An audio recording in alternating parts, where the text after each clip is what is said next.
This is a Howard TV original production.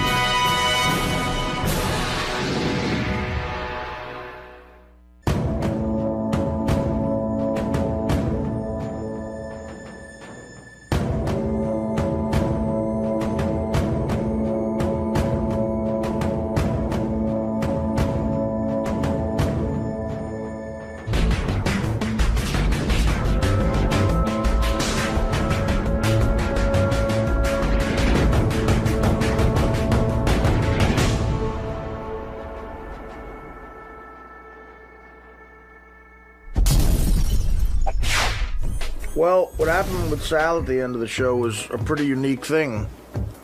He got laughs. That's all. So I have this dance called the Baba Booey dance, right? And people seem to like it a lot. So I said, hey, why don't I bring out the mask? It'll be funny to do in Lakeland. Originally, I was going to do it at the end of my set. But Artie said backstage, he goes, you know what? He goes, why don't we close with it? It'll be really good. He goes, people love it. We get towards the end of the show. Artie brings up Sal. We discussed this. We had planned it. Everything was set. Whoa,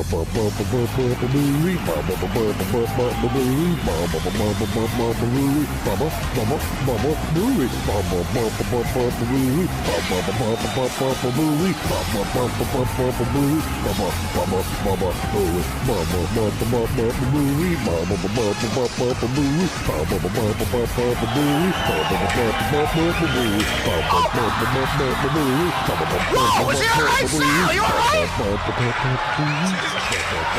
Sal, are you okay? That wasn't in the act, man. Sal the stockbroker just died for your entertainment,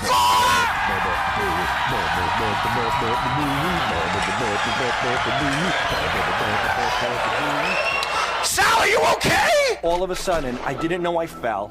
You know, I didn't feel the fall. It was just like, boom. I was just on the ground. It was almost like a wall fell over me. And I just remember doing the dance, and then within seconds, this huge amount of pain just shot through my head. Not my arm or my ribs, just through my head, like I got hit in the head with a fucking Cadillac. And I'm on the ground, I don't know what happened. I'm like, what the fuck? And at that moment, I realized I fell off the stage. Honestly, man, you all right? He's got that hard Sicilian head, all right? Wow, I fell off the stage, wow! Wow, I'm a quadriplegic, wow! At that moment, I realized I was fucked up. And I'm like, oh my God, what just happened, you know? And there was an orthopedist right in the front row, Dr. Schenkman, and this guy just literally jumped over, went past the security, said he was a doctor, and the great Dr. Neil Berliner was there too. You know, he came to my rescue. He's all right. Hey, look, you gotta give it up for Sal. That was the funniest ending ever.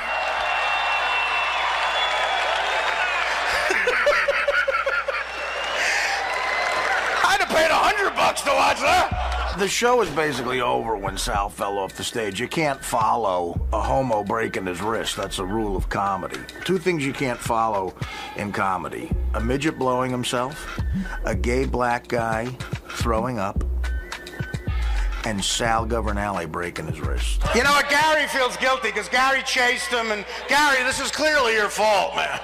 I did not push Sal off the stage. I think anybody who watches the tape knows that. I did get close to him. Sal and I had worked out this bit in advance. What he wanted to do originally was, at the end of my set, I was going to go, Baba Booey, everybody, and then they were going to play Booey Gold Digger. Sal was going to come out dancing behind me. I was going to see him and wrestle him to the ground. But Artie's like, no, I don't want none of that shit. Dude, let's do that at the end of the show. So when it got to be the end of the show, I almost forgot that we were supposed to do it. And then I heard the music, and I saw Sal up on stage doing the wacky dancing, and I was like, oh yeah, I'm supposed to go wrestle him to the ground and fuck with him. And I start to walk out, and I get right by, I was just about to grab him when he went off the stage. You know who's happy as hell? Richard. No more phony phone calls from Sal, just him now. He broke his arm? He broke his wrist? He broke his wrist. Wow, I broke my wrist, wow. You know what? Dane Cook fans would be sympathetic, you motherfucker. What? We haven't stopped filming, Sal. No, the greatest ending, Sal, would you to be get up here like Terry Malloy and On the Waterfront. I want Sal to come up to end the show and say goodbye.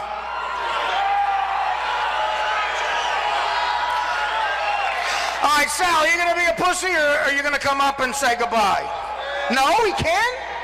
Is he really that bad? Sal, you okay, buddy? Get up here and say goodnight to... Okay, he's going to come up with a broken wrist and say goodnight. Guys, seriously, my name's Artie Lang. We love you, motherfuckers. Get home safe. Here's Sal. Fire!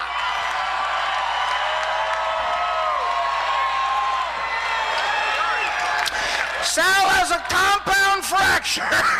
Hey, seriously, Florida, I love you, motherfuckers. Get home safe. I got to cover Sal now that he's hurt, and I got to cover everything. So we start, somebody said there was an office right outside the parking lot. So we start walking in one direction. Artie, he broke his wrist. I don't care. I got a surgeon. I don't want anybody. Where are you going to go? Is there a hospital? We have an orthopedic surgeon. Well, don't take my car, because I'm not going to be able to get back to the hotel. I love this guy. He just fucking made the show. We were bombing until he fell off the fucking roof. Go to one of the security guys. I think Sal should put this in his act. All right, I got to go to the hospital. Yeah, good luck. Get some Vicodin. Yeah, I will. Get some Vicodin. I'm on Route 350. So now we backtrack through the other side of the parking lot, all the way to one of the guy's cars, and we get in the car and we waited for there was an actual doctor that was at the performance that worked at the hospital, which was a couple miles away from the venue. Where's the doctor? Where's the doctor? Right here. Just stop moving. Relax. Sal, okay, I'm not moving. And we got an orthopod for you. Don't worry. I need to bring this window down. Thank you. There it is, right. Look at my eye. I'm crying. Oh yeah, you got it shining. That's fine. I need to numb it up if he's going to replace it, or you got to put a cast on or something. Let's put a cast on it. Get me out of here. Thanks, Tim. You didn't have to come, man. I want you to have a good time. You didn't have to come, Tim. Just relax. That's what you get for taking my fucking hair off. Thank you. Who gives a shit about Sal? Let's hear that fucking laugh again. Holy shit, that's funny. So here's what happened to me. I ended up shattering my radius bone in 4 spots. And I also chipped my ulna bone. I fractured a rib, I bruised 3 others, and I ended up heavily bruising my pelvis. Also now, for some reason, I always wake up every morning like with these knots in my back, and I have some neck pain and stuff. You know, like when an old person falls down, they usually die a month later. I can definitely see that happening. Like if I was 60 or whatever, I don't think I'd be here right now. I mean, because it was just really rough. Every day's been tough. What's going on, Sal? Did you tell your family about this? You told your family? You told your wife? I call my wife up and I tell her everything happens. And the first thing that comes out of her mouth is, "Were you drinking?" I'm like, was I drinking? I fell off a stage with a fucking mask on in front of 4,000 people. Yeah, I had a couple of beers. And then I told her that I threw up last night from the medication. I had 2 shots of Dilaudid right here in my arm. They injected me with Dilaudid. So when I got back to the hotel, imagine this last night, 4 o'clock in the morning, and you're throwing your brains up from your hotel bed. So she goes, "You sure it wasn't a stomach bug? Because we got kids here. Maybe you want to stay an extra day." You know what? Just goodbye. Very good. Sal's wife's reaction to his fall hammers home that she doesn't like Sal, which puts her in a group that includes everyone else in the world. You know, I came home. I've been home for 2 weeks now, close to 3 weeks, and I said to my wife, "Not even a hand job?" And she's like, "Well, look at you." So what about me? You know? That's her excuse. Look at me. Yeah, look at me. Look at me. Take sympathy on me. I'm in a fucking sling right now. I can't even walk. I got broken ribs. How about taking your hand out for 5 fucking minutes, taking it off the $1,400 pocketbook I bought you, and jerking me for 5 minutes?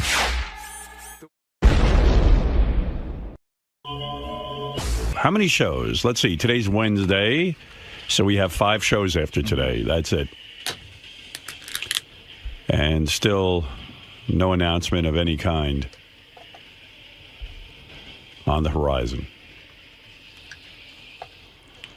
A lot of conversation, a lot of articles about whether or not I'm going to stay here, go to another company. I don't know what's going to be, but Yesterday, I was on the air, and I did throw a big tirade about the CFO of our company, Sirius, for saying I might need to take a pay cut.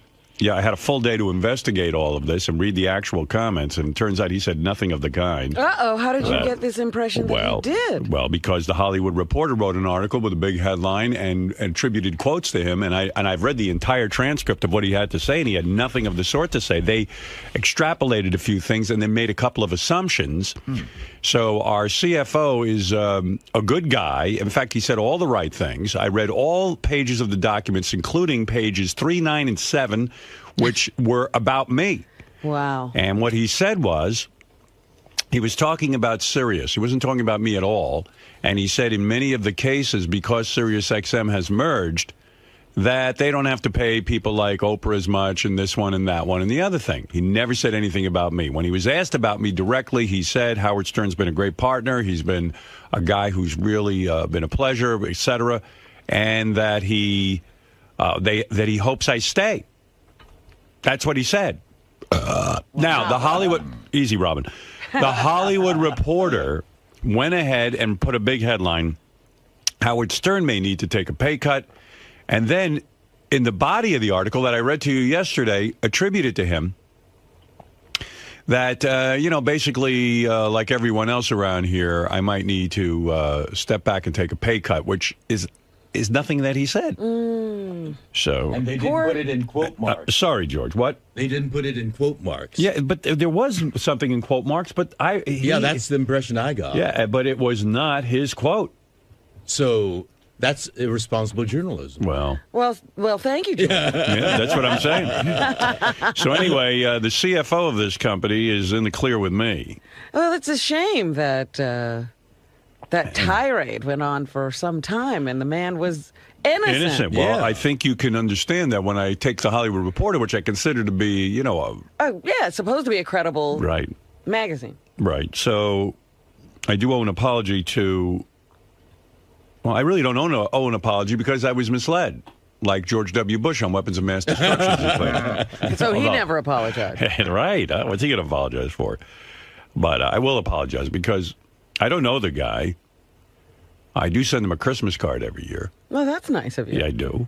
As you should, Robin. I don't send out Christmas cards. No more? You used to. I used to, but... What happened? You're too busy? Yes. The list gets too long. No, she's very busy. You have no idea what Robin's life is like.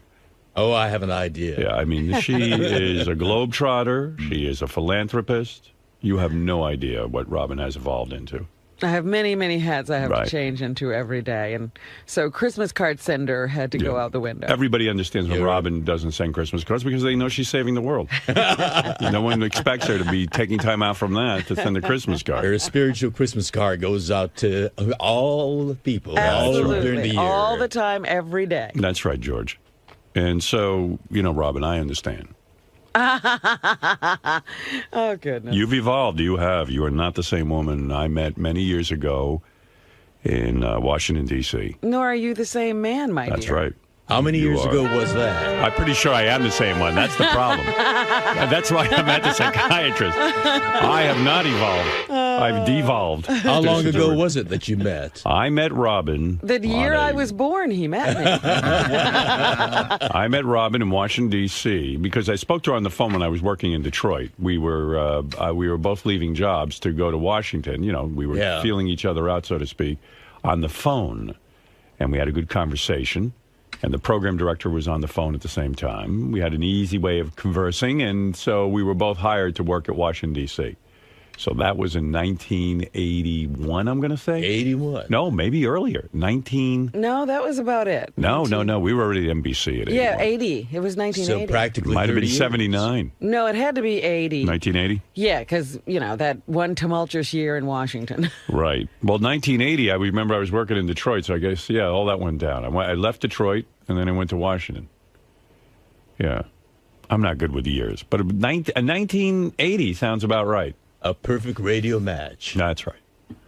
90. Seems like it was yesterday, George. I know what you mean. Not to me. 5 years ago to me was like yesterday. 5 years ago to me was like 5 years ago. And you know what? 1980. I'm going to do a little quick math. I'm going to impress you right now. Yeah. Watch this. 1980 plus 10 is 1990. Then you got 2000. Now you're talking 20 years. Now, if you add, let's say, 10 to that, that's 30 years ago I met Robin. That's right. That's right. And that's just some quick math right off the top Well, of my I said head. 30 years when you announced that. You know, I well, do you're that. quicker. That's not fair. He had to show the Right. work. Well, I did an exact thing. I'm showing you. I show the work. 80 to 90 is 10. Then you go 90 to 2000. You see how I do it? And That's then what I 20. did. Now you got after 2000, you got to go. Let's say it was 2011. Then it would be 31 years. Well, believe me, It's soon to be. 5 hours seems like 5 seconds here. Yeah, you got to do the Goes math really fast. and you got to show people how you got there. Yeah, I'm pretty good with that stuff. Anyway, yeah, so we met, and then I saw Robin, lovely, of course. You know what? I just saw Private Parts again. Because they're playing it on cable all the time. All the time, yeah. And I tune in, and you're in Detroit and doing Hop-Along Howie and all that stuff. And then I'm like, uh-oh, my entrance is coming. Right, you got to get ready for it. What did you do? My entrance. According to the internet, I started with you in 1981. 81? Yeah, but how's that possible if we were already in... Weren't we in New York in 19... Well, that was a quick year, because in 81... September of 82. 82 Right. in New York? Yeah. Oh, so it's 81. So what would that be, George? Don't ask. I don't care. You want me to do the quick mathematics? So like 30 years ago or so, Yeah. 29, 30 years ago, I met you. She was very young. That was when she had her old breasts before they reduced them. Yeah, pre-reduction. Yeah. I saw less those. of Robin then. I saw Robin with full chest in 1981. And she walked in triumphant with those things. And from there, she grew. No, she reduced. Sad day. Yes. And Fred I met in 19... I'm going to tell you right now. I'm 19... Give me a second. Okay, let's see. I graduated high school in 72. Then I went to BU, and I graduated there 76. I fotzed around at the advertising agency, finally got a job. I turned down the job. It was New Year's Day that I fucked up the board at WNW, and I thought they were going to fire me. All right, so that was 1977, I guess. I stayed at R&W for 2 fucking years, 79. I must have met Fred in 1979. 31 years. Correct. That's correct. Yes, sir. Now, I'm going to tell you how many years ago that was. All right. Now, 31 years. Stop judging. He's trying to work it out. All right, he gave me the answer, 31 years. The way George got there, he went 79 to 89 is 10. Yeah, just add to the 30. Yes. We determined that 1980 you is took 30 a years shortcut. ago. How brilliant are you? I forgot about that. No, I was doing the work. See, I went 79 to 81. No, 79 No, to 79 to 89. See, that's where I messed up. Yeah. So how many years did I know you, Fred? 31 marvelous years. Amazing. And I walked into the... I don't know exactly the meeting, but I was doing morning radio, and I came in, and Fred was the overnight guy. Mm-hmm. So I guess it was on my first shift I met him. Yeah. I don't think I met him ahead of time. No, sir. And there he was. He was so Fred. Mr. Electric. Yeah. By the way, a little aside, when I was talking to Howard about coming to Washington, D.C., the first thing he mentioned about you, he says, she has really, really big breasts. That's No, a lie. he did not. That is such a fucking As a matter lie. of fact, I'm going, how big could they be? And when I walked in, I go, That is such a lie. he wasn't fucking lying. They really are big. You're lying. Is that true? Of course not. Why did you lie? You Making never a lied joke. before. Joke. That's not funny. Sorry. It's sexist. I know. You know I'm a That's why it's champion fun. of all women. Listen, I didn't look at you that way with the breasts. I'm not a breast man. But I am, and they are impressive. Of course, but I would never introduce you to Robin that way. No. But What they did he They say? did catch my eye. I don't What think I did said he anything. say? I said to Fred, do you want to She come said to... you were a great person. I and said, we lot got a of good fun. thing going here. Why don't you Right. join us? That's really what it was. I mean, who the hell knows what I exactly said? It didn't take much coaxing to get Fred. It's not like my mind is a black box that I remember all these details. But it wasn't like Fred was, silver lining, a silver cup, and he was hard to get out of. No, he was in a miserable situation. Absolutely. No. Like most people in radio. Yeah, he was in a bad situation. He was working at Wacky 105 or whatever 102. it is. 102. Wacky 102 Springfield, Mass. They had just changed formats from top 40 to album-oriented rock, and I got there and realized what a huge mistake I had made. Who was the program director? Believe it or not, it was Mike Adams. I don't know who that is. He was a guy who was one of your replacements. I don't know if he was the direct replacement after you left CCC or one of the guys after that, but he left there and went to Springfield to become the program director. Oh, wow. He's a funny guy, but I don't know if he had the mind to be a program director. Right. No, the guy who replaced me was, what was the Hop-Along Paul? What was it? Paul Payton. No, Country Paul Payton. I don't think he did mornings, did he? He was a rock guy, middays. but he was Country Paul Payton. I don't even know what the hell that was about. He was pretty good, though. Yeah. He was like more professional than all of us. Country Paul Payton. Wonder what happened to him. So many guys in radio. The landscape of radio is littered with and DJs. he was one of those guys that went off on vacation, and they fired him while he was in Virginia. That's why you never leave. I guess the ratings weren't that good. See, he came in at a time when like all that Burkhart Abrams stuff started really becoming popular, and they were doing research on music, and HCN was kicking our ass, and he was more old school AOR, like, hey, you know what? Pull some interesting stuff and play it. Unfortunately, the ratings didn't reflect that passion he had. Yeah, I liked him. Yeah, he was great. But, yeah, I got out of Hartford in tears. In tears? Yeah, I used to cry. I got so annoyed I was still on Hartford radio that I got on my knees. I told you I prayed to God to get me the hell out of here. I hated it. And God answered your prayers and put you in Detroit? It's just I couldn't get any money, and I was working my balls off, and, I knew the station wasn't going anywhere, and I just knew it was bad. Yeah, and God put me in Detroit. Well, what happened was Dwight Douglas was supposed to put me in Columbus, Ohio, where there was a great station run by this guy, Tom Tuber, where he had a morning show that was huge. They had a 31 share. Wow. And they needed a replacement for these guys. They were negotiating with them. It wasn't going well. And they contacted me and said, hey, why don't you do it? I said, fucking Ohio, wherever the hell that is. I said, that doesn't sound like a step up. They go, no, it's a big step up. You work for that station. You're in a big step up. They pay and everything. Like, you can make like 40 grand. Ohio had some good radio. I guess so. Yeah. What did I know? So I said, okay. And then I got word that they successfully got this team. And so you were out. Yeah, so I saw this ad in the in Billboard. It said www Detroit. And I looked it up. Detroit's like the number 8 market in the world. Is looking for a morning show or morning man. And I went, wow. How come these fuckers from Burkhart Abrams, Dwight Don't Douglas, know about that. Why didn't aren't say they anything? putting you in for that? So I sent the tape immediately to the ad. Within one day, the general manager, Wally Clark, heard my tape, and the program director, Dick Hungate, flew in to Hartford on a fucking plane, no less. Well, I know they didn't fly in by their own power. Told me to meet them at a hotel for dinner. No one ever took me to dinner. Right? Yeah, wow, like for a nice dinner that they were going to pay for. And they sat there and they did that move where they go, if you come to Detroit, we offer you this. And Wally wrote down on a napkin what I was going to get. And he slid it. He folded it in half. And he slid it across. And I opened it up and fell off my fucking chair. I thought they made a mistake. It said 28 on it. I went, $28,000 fucking dollars. I'll never have to work again. I was out of my mind with joy.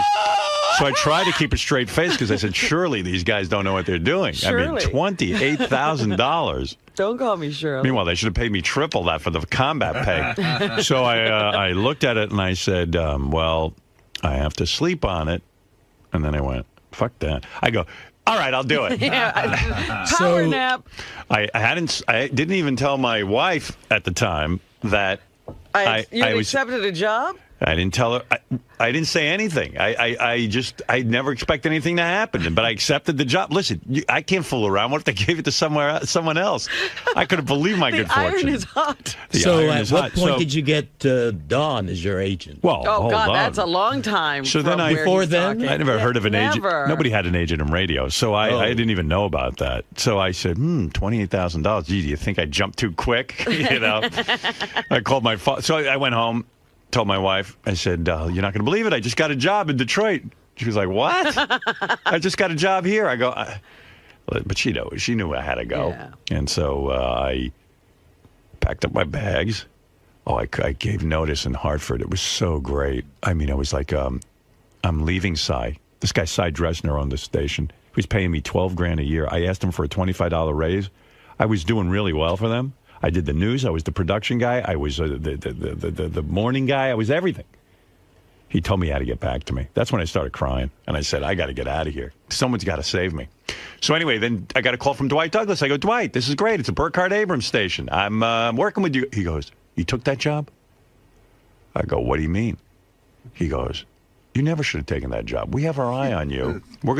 We told you we wanted you in Ohio. I go, yeah, but this is Detroit. He goes, that station's a fucking turkey. Oh, no. I go, you're kidding me. I go, but it's it's your station. He goes, there's 4 rock stations in Detroit. They're number 4, dead last. They're not putting any money into the fucking thing. It's basically, it's a no-win situation. You just fuck yourself. He didn't say it like that. He doesn't curse. No, but basically, he let you know. He boiled it down saying it was a huge mistake. Yeah. I didn't care. I wasn't going to listen to him. I had a job, and I was out. You needed to get out of there. Yeah. So I called my dad, discussed it with him, and I said, gee, I got 28, and he goes, 28, he says, it sounds like you could have gotten 30. Did you ask him for a little bit more? That's what they usually do. I said, really? And I found out that Doc of Rock was making $30,000. He was the big star there, Doc of Rock. And he was afternoons? He was nights. Nights. Evidently, okay. He was the big deal, $30,000. So I called Wally up, and I said, hey, Mr. Clark, I've been thinking about your offer, and I was very generous, but I can't believe I did this. I said, I really think it would be, I need $30,000 because I don't have enough money to move. He goes, okay. I was Wally. Okay, he knew. He's got a morning man for $30,000. He expected you to come back. Right. He was kind of, thought I was a schlub, I think. So he goes, sure, fine. Come on down and join us. I went down there. That was a real nightmare. A couple of months later, Wally takes me in a room and goes, I'm getting out of here. I go, Wally, what do you mean you're getting out of here? You're the reason I'm here. He goes, nah, I'm getting out of here. I'm going to St. Louis. I got a good job over there. Wow. Yeah, he says, I'm moving. I said, before you move, can you give me $50,000? Because I don't think I'm long for this place. He goes, sure. He did that? Give me $20,000 raise. Wow. Says, you're doing a good job.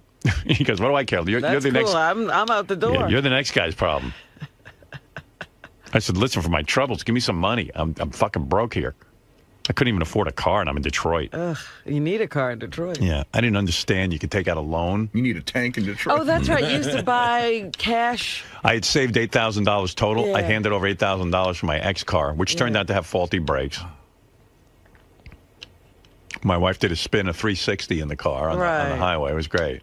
I mean, we were both like, wow, we bought a great car. $8,000 our entire life savings. And the fucking thing sucks. Every time you took us somewhere in that car, you told us that story. Yeah, it was weird. Why are you inviting us in? Remember, I couldn't wait to get rid of that car. And I mean, when it rained, it hydroplaned, it did everything. It was the shittiest thing. The X car was supposed to be the future of GM. Right. I remember when I got rid of that thing, I was just going to junk it. My brother-in-law, Pete, said to me, hey, I'll take that car. He had no car either. I said, it's an X car. It did a complete spin 360 when you hit the brakes. He goes, I don't care.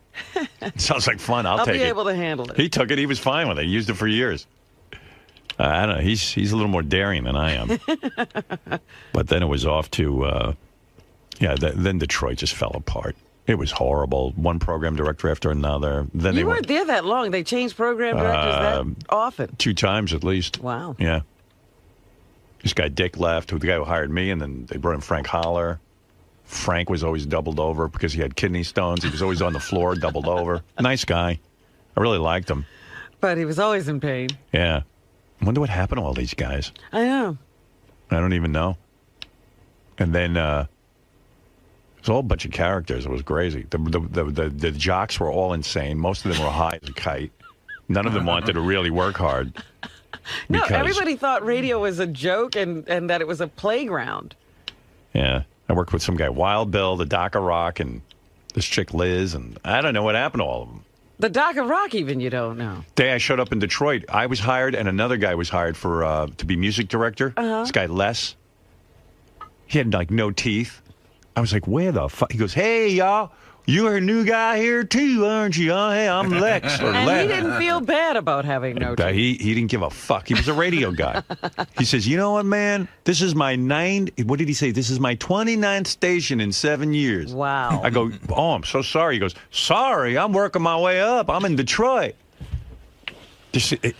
I thought I was a loser because I'd only been at a few radio stations. These fucking guys, they wore it like a badge of honor. They knew every radio guy. They knew everything. I was a piker. Yeah, they were almost like traveling salesmen. They were always ready to move. We had a night guy who was addicted to cough syrup, and he would just be going through. I'd walk in sometimes in the morning, and he'd be drinking so much cough syrup, him and his girlfriend. His girlfriend would be at the station? She was too, yeah. Yeah.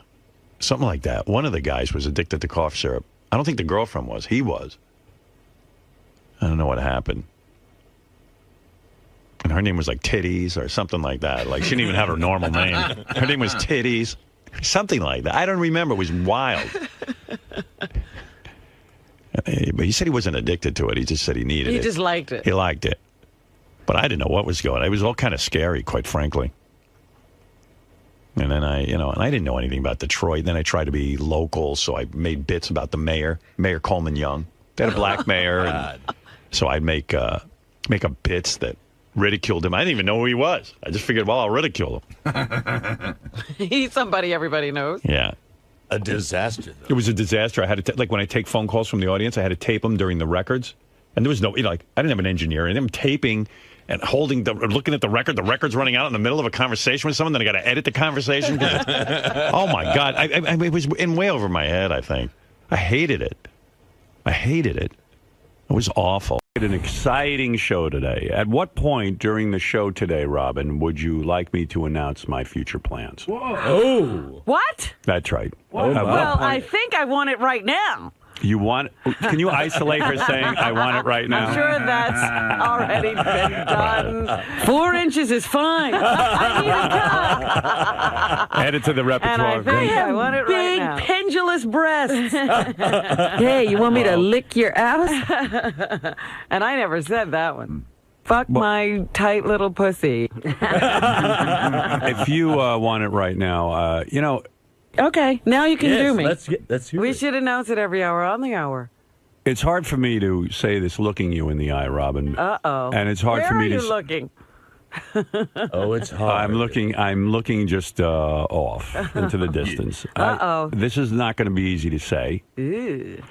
And this all went down yesterday. And I know some of the guys were speculating that today I would have an announcement because they saw Richard Bosch, who is one of your agents as well as mine. Mm-hmm.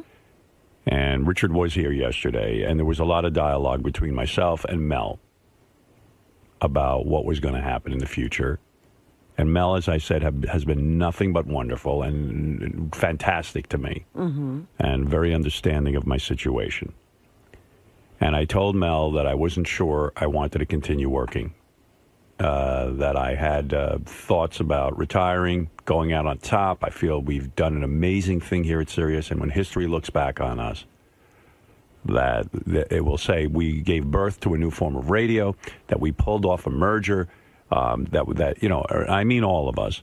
And believe me, Robin, I went into every discussion with Mel thinking of you and thinking of Fred especially because of our long-standing relationship.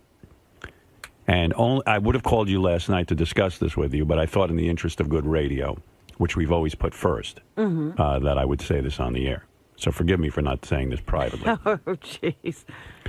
So that's why it's hard to look at you, because this isn't going to be easy to say. And I certainly couldn't look the fans in the eye and say it, because this is going to be emotional, and I've never cried on the air. Maybe this will be it. But I've been feeling recently that I wanted to continue working. Uh-huh. And I had come to the conclusion that I wanted to continue working. And I told this to Mel. And Mel was very understanding of that, and we began to talk and talk and talk. And as of yesterday, we had come to an agreement. And I was about to sign it. That's why Richard was here. Uh-huh. Don, our agent, is in Paris. He couldn't be here.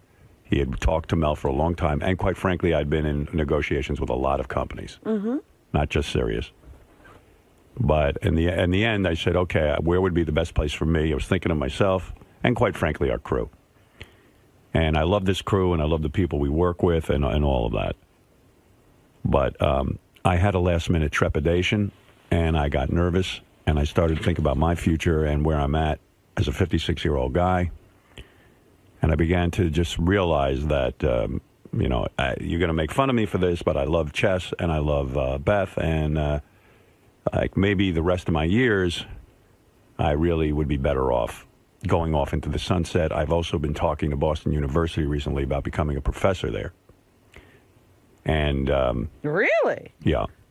And so I decided with a lot of heavy heart to turn Mel down and go off into the sunset. Now, when I make my announcement, that could be the announcement. You're an asshole. I said, wait a minute. He's saying this, and he's not torn up. I'm not saying it isn't my announcement. I'm just saying that could be the announcement. You rascal, you. Do you see what we deal with every day?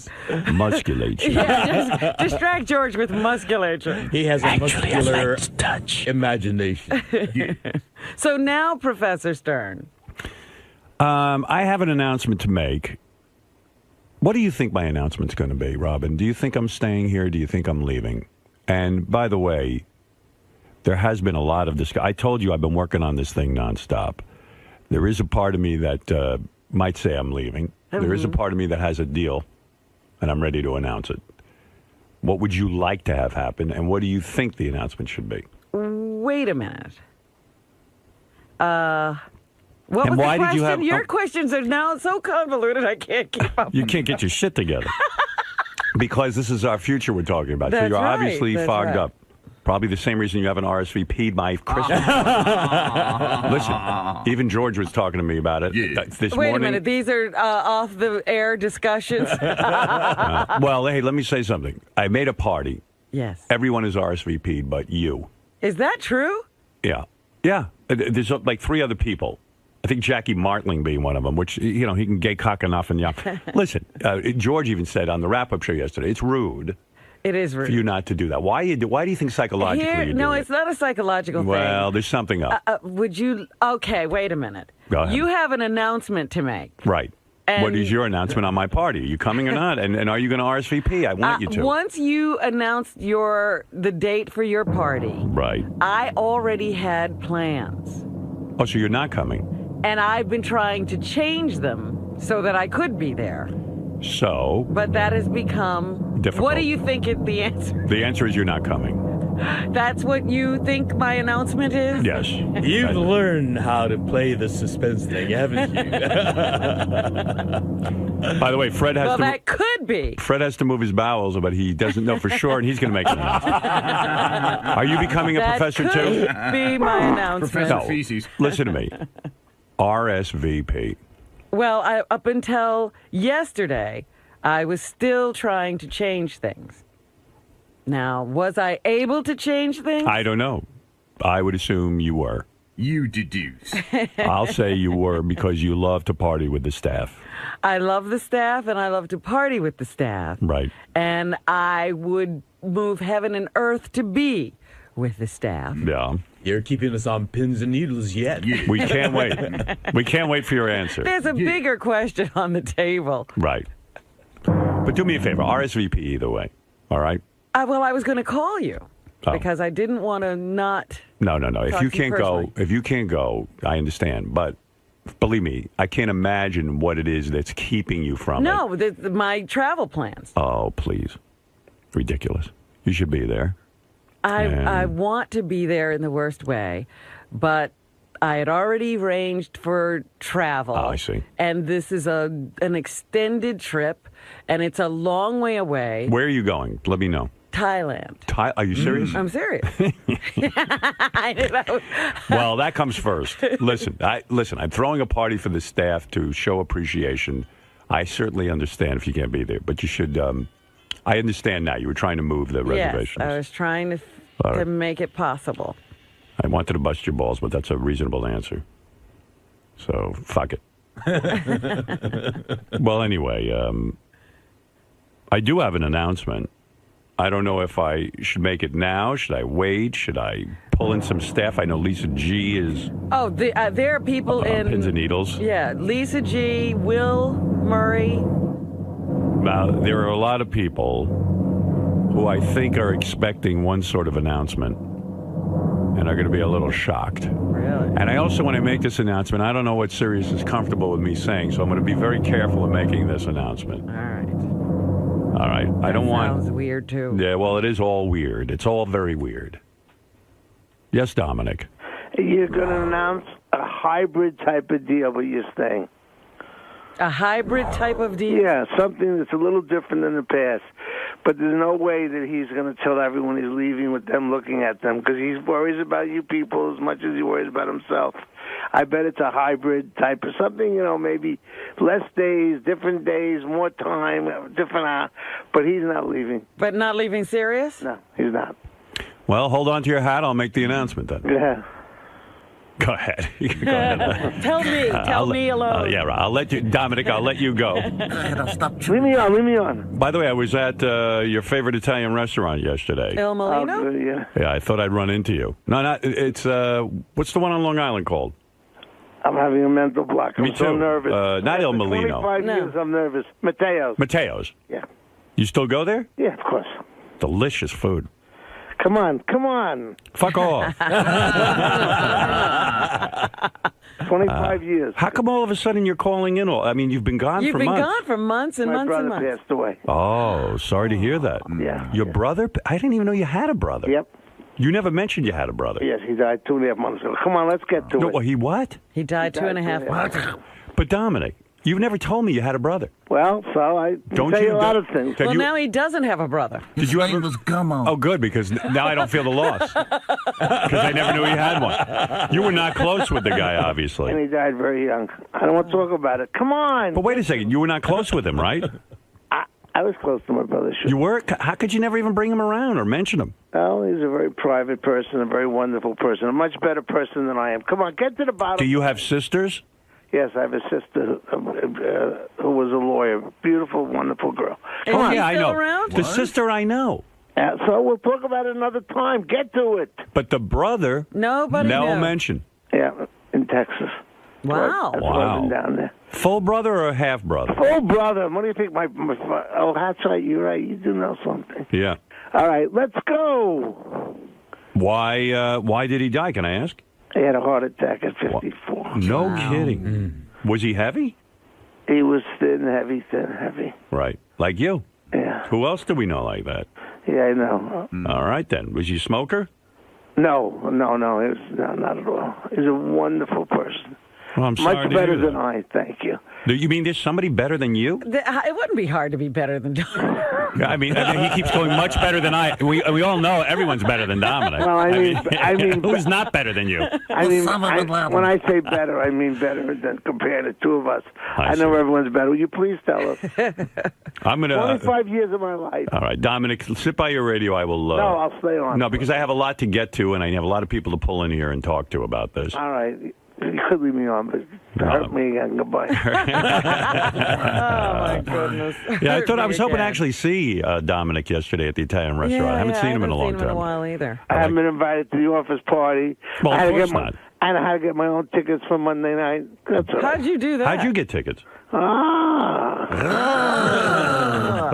are you? I'm going by boat. No, come on. You got in we'll Monday see night? you Monday? Yeah. Give me the boat. Am I going to see you as fat or thin? Medium, unfortunately. Yeah. Who are you seeing these days? You got a girlfriend? I'm not talking about anything about girls. I'll get off the phone. Goodbye. No, you're bringing a girl. Are you bringing a girl to the... Yes. Oh, you are? Yeah. Goodbye. Lady friend. Goodbye. Got rid of him. I only asked him about women. Wow.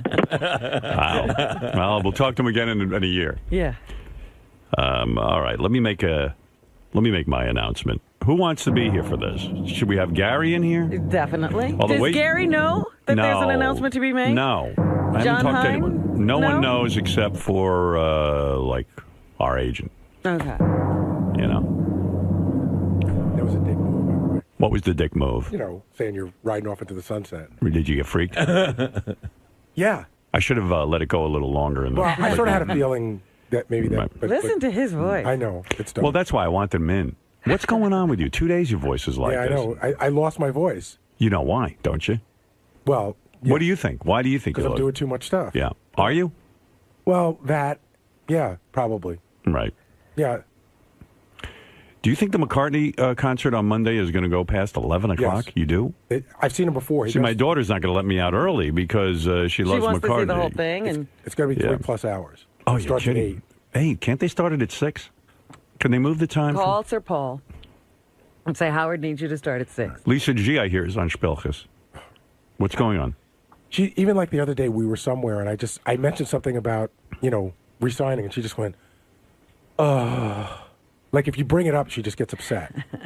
You know who's really on his Facebook? Mike Morales. He's really? He's like ready to hang himself. Really? Yeah. I'll tell you, I'm very stressed out about it, especially this week. I don't know why. It all. It hit you this week. Lisa, you look like you saw a ghost. What's going on with you, Lisa? I feel like you're cracking up. I mean, really, what is going on with you? Are you all right? I'm fine. Just coming. Do I look that white? Yeah. Yes. You look like you saw a ghost. Am I right, George? Look at her. She does. Yes, you do, Lisa. Yeah. What the heck happened? Well, I'd like to see the promised land, so come on, let's get on with it. It's Who's most nervous about my situation? I think everybody is. But I think Will Murray is particularly. Will was on the wrap-up show, and he had a lot of concerns. I think John is concerned, but he doesn't want to. Nobody's really saying, "Oh my God, I'm freaking out," except for Lisa. And maybe Scott the engineer. I would think he would be. I think he should be freaking out in general, whether I have a deal or not. I mean, his life is something to freak out over, to be quite honest. What's the matter, Lisa? You look like you're going to break into tears.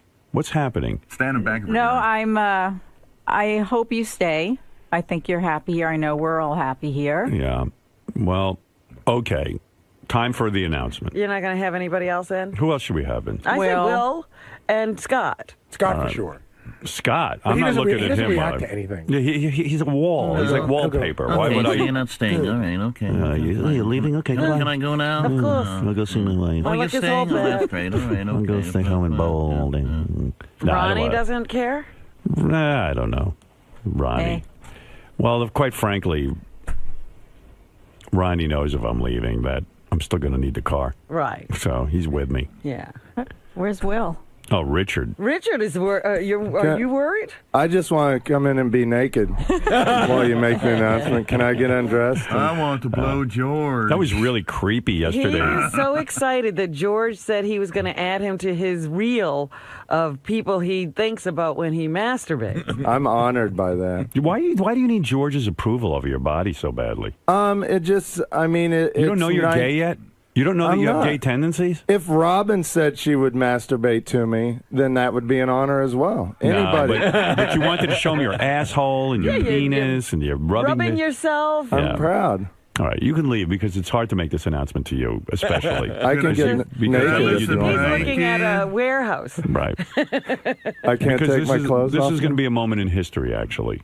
I'd like to be a part of it, though, if that's okay. I don't think I want you a part of it. You know what I mean? History wasn't meant for you. Yeah. Somehow you shouldn't be in history. I say that this is a historical moment because I really do think we've had... Oh, Scott the engineer is here. Hi. I don't want you in here. I Oh, can't yeah. fucking stand when you stare at me. Sure. It unmotivates me. I think that maybe it unmotivates you. Yeah. I mean, I'll leave. What's going on with you? Nothing. Nothing. I'm fine. Are you freaking out if I'm Not- leaving? I'm not freaking out. Okay. I was concerned, obviously. I love working here. I love working with everybody. And I want to By continue. the way, if I get a deal here or I get a deal somewhere else, doesn't mean you're coming. You know that. Okay. Right, okay. Well, All right. just let me know. Yeah, And, let's be clear I'll on deal this. with it. Not everyone's coming to the promised I'll land if deal I'm with it. going somewhere. I mean, I've been out of work before. I'm confident in my abilities. If I have to look for a job, I'll look for a job. What else am I going to do? Good I mean, luck. really. I'll just, No, of Wouldn't course. you give him a recommendation? Yeah, at least Probably not. Oh. No, you're a very talented engineer, and wherever I go, I would take you with me if I do go somewhere. All right, thank you. All right, look. I'll leave. All right, here is the announcement, and I won't drag this out any more than I should. All right, so... You've already dragged it out more than you should. Of course. What else do we have today? After this No announcement. No guests. Looking at George all morning. Got to hear his endless bathhouse stories. You see, there was a muscular man There and was I this walked actor in. in the 60s And I whose saw name I shall not I saw the reveal. glint of recognition in his eye, and I walked out of the room. I went down the hall and found another. All right, You know what? Yesterday, I'm listening to the wrap-up show, Right. and George says, if you're talking to a guy and you drop a few lines and he picks them up, and then Right. you mention a bar, Yes. and then if your hand falls into his lap and he puts his hand in your lap, And his cock just so happens to fall into your mouth. Of course. You think Richard gets naked here? What is it, Mike? Right, get Scott out of there. He's bad luck. Yeah, I got him out. Get Don't him worry. out of there. Don't worry, he's out. Then we're doomed. Okay. Thanks, Howard. All right.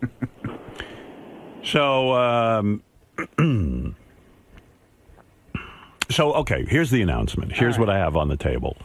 And have you made a deal? I mean, have you signed something? Are you? Is this the end? yes, yes. The negotiation I haven't. period. I'm not saying I signed anything, but this is the end. This is the final decision, if that's what you're asking. All right.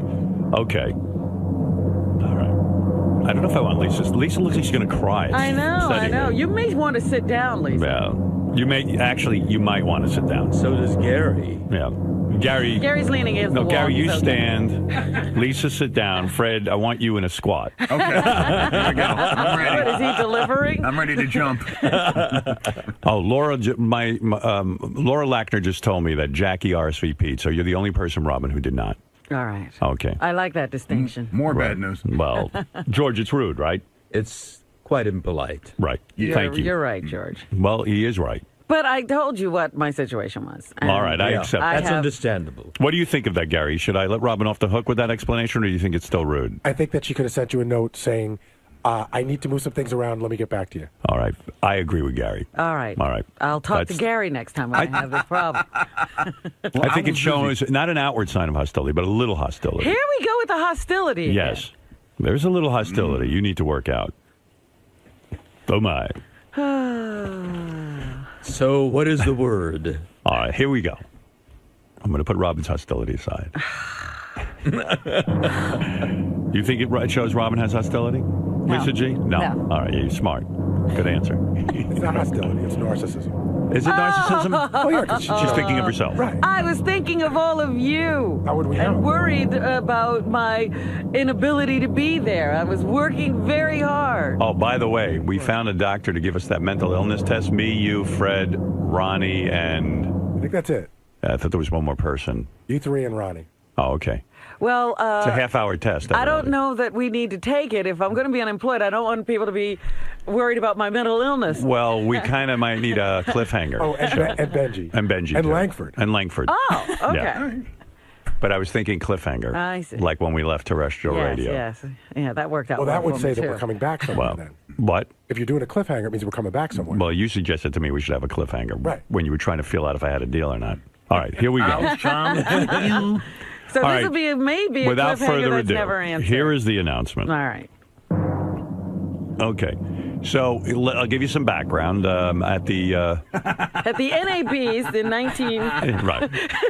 When I was 8 years old, They called it a coffee machine. They didn't have a coffee machine. They just called it coffee. They called it a coffee maker. oh, you Well- had to put it on the stove. All right. What is it, Bill? Go ahead. Bill, yes. Oh, you're fucking killing me, Howard. All right. I'm going to run my head right into a fucking wall. Will you announce it? All right. I will make the announcement now. Keep me on so I can be happier said. Let me sign off with you, Bill, because it will be distracting to know you're there. All right, brother. All right. I want to say this the right way so nobody, at least everyone understands my decision. Okay. So.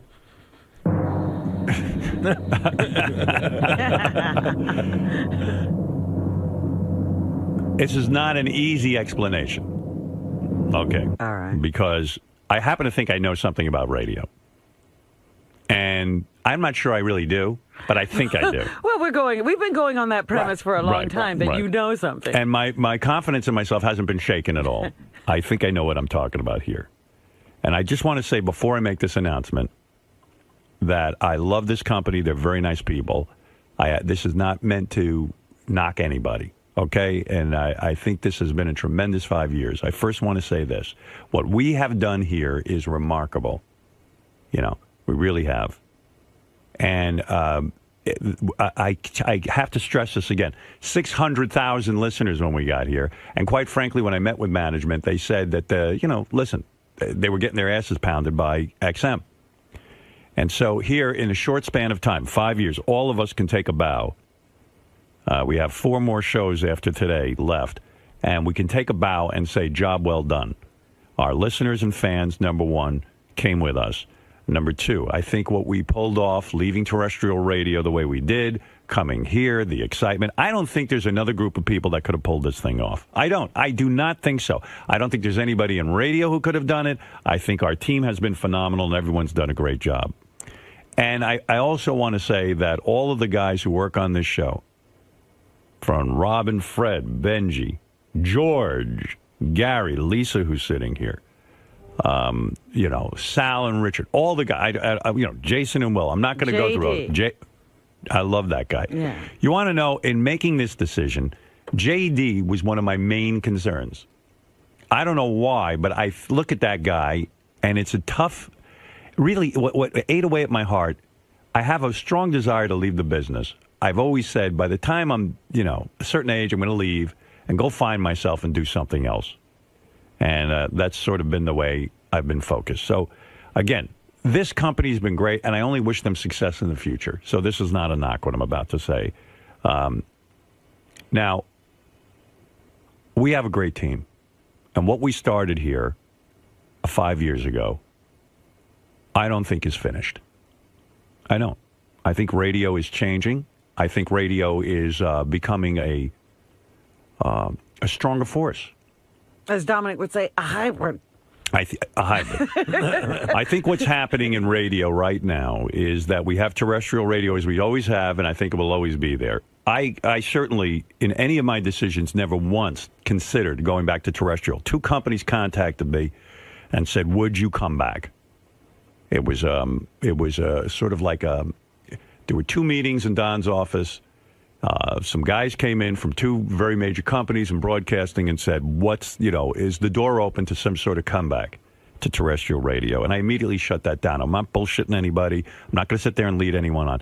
It probably would have been a better negotiating kind of thing if I was in that mode to sit there and entertain all of that. But I was honest with them. I said, look, I'm not going back to terrestrial radio. I think terrestrial radio, for me anyway, is dead. And I think for most performers, it's dead. I think for guys who are even in the musical end of this thing, where you play records and stuff, it's pretty much dead. It's almost impossible to sit and listen to terrestrial radio and even be into a musical experience. There's just too many fucking interruptions. It's just not fun, and it's not funny. One of the things I love about Sirius is that, in fact, we do play music, and it's not interrupted by commercials. I think that part of that experience is necessary. You can't be interrupted every minute. It's too fucking annoying.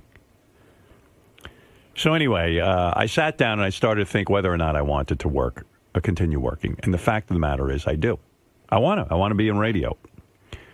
And I had certain concerns with, a scheduling and all of that. I wasn't sure how many days I wanted to work all this, and I had to, figure that all out. But also, I have to tell you, I still have a lot of eye of the tiger. And what I mean by eye of the tiger is I'm hungry. I want to make sure that radio is successful no matter what we do. It is fantastic. And I started to think about if we did another 5-year deal. Everyone seems to want a 5-year deal. What we would do differently, how would we progress, how could I make this show even better if we continued on? So I'll tell you this, we are continuing on. All right. We got one thing out of the way. I've signed a deal. You have? I've signed a deal. All right. Look at Lisa, she's happy. Lisa, don't be happy yet. We're not out of the woods. Yeah, at least that means you can listen to us. Right. Yeah, at least you'll have us. And my decision was between a couple of different situations. You know the radio landscape is changing. Yes. What's going to be happening now, you'll have terrestrial radio. You're going to have a lot of competitors. What are you laughing about, Gary? Fred and I are just laughing because you're just taking a long time to get to the point. All right, it's killing us. That's why. There's a lot of things going on in the radio landscape. As you know, you've probably read rumors. There's a lot of companies out there who are trying to jumpstart their business on the internet.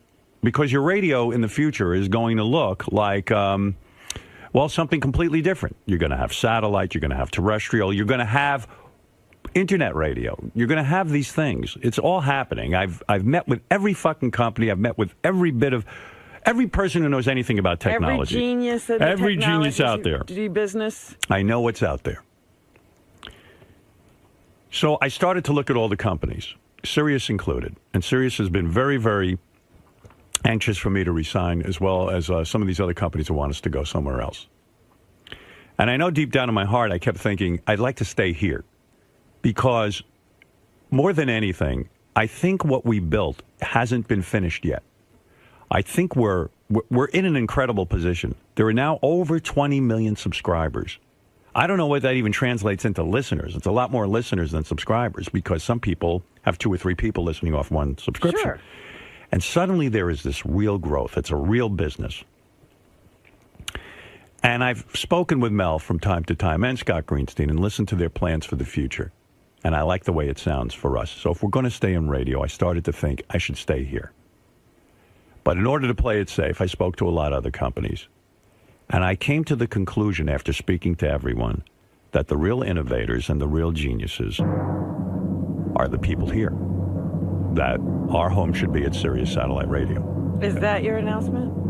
Is that your final answer? My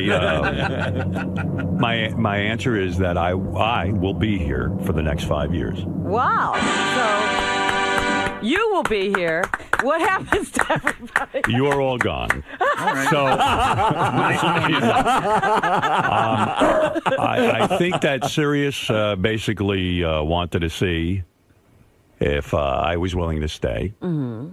And I believe now they will be talking with other people, of course, to find out what their plans will be. As you know, Robin, we have always worked it that everybody makes their own decisions around here.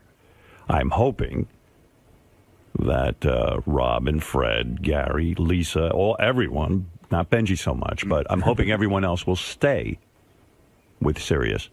And I have to tell you something. The company, as you know, Robin, it's been an amazing broadcast experience, at least from my point of view. I don't know about yours. But I haven't liked it so much. You haven't liked it that much. But I love it. I love being here. You're crying, Gary. No, I'm not. Oh, too bad. But Lisa's hands were shaking. Lisa, your hands were shaking. You all right? Yeah, I was nervous. Yeah. Well, I would like to continue this. I think this is the best home for our...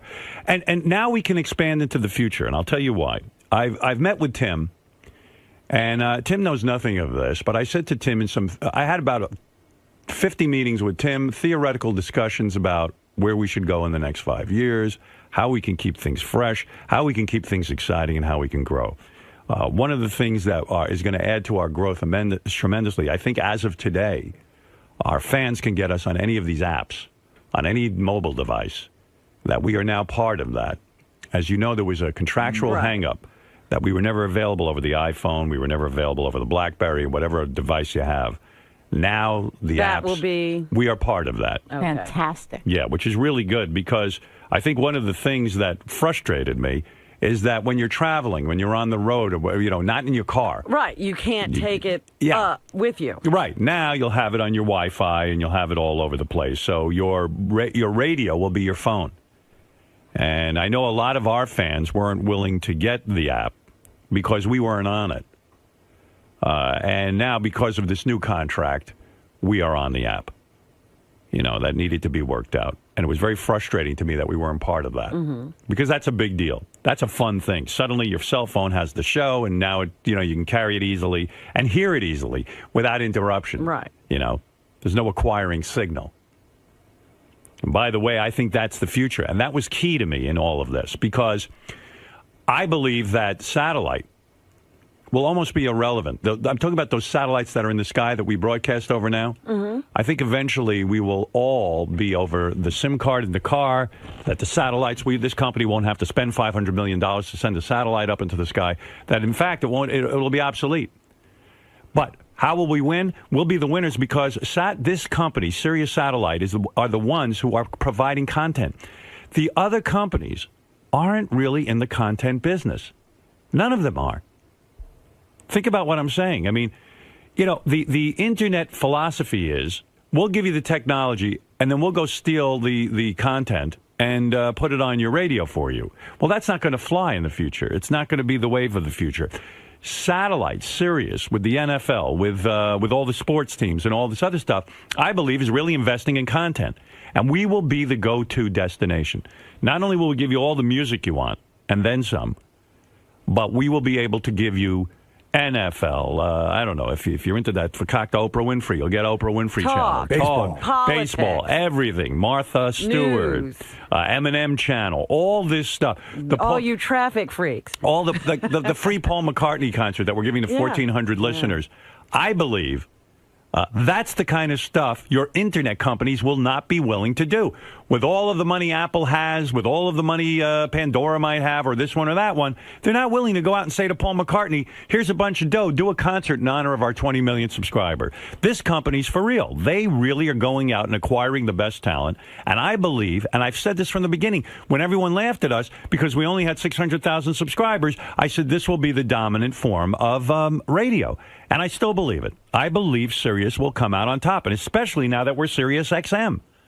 Okay, so that's one part of your announcement. That's right. What's the other part? I don't know. What do you mean? What is there to say? What will the show look like in the future? How often will you work? Oh, how often will I work? Well, let me say this.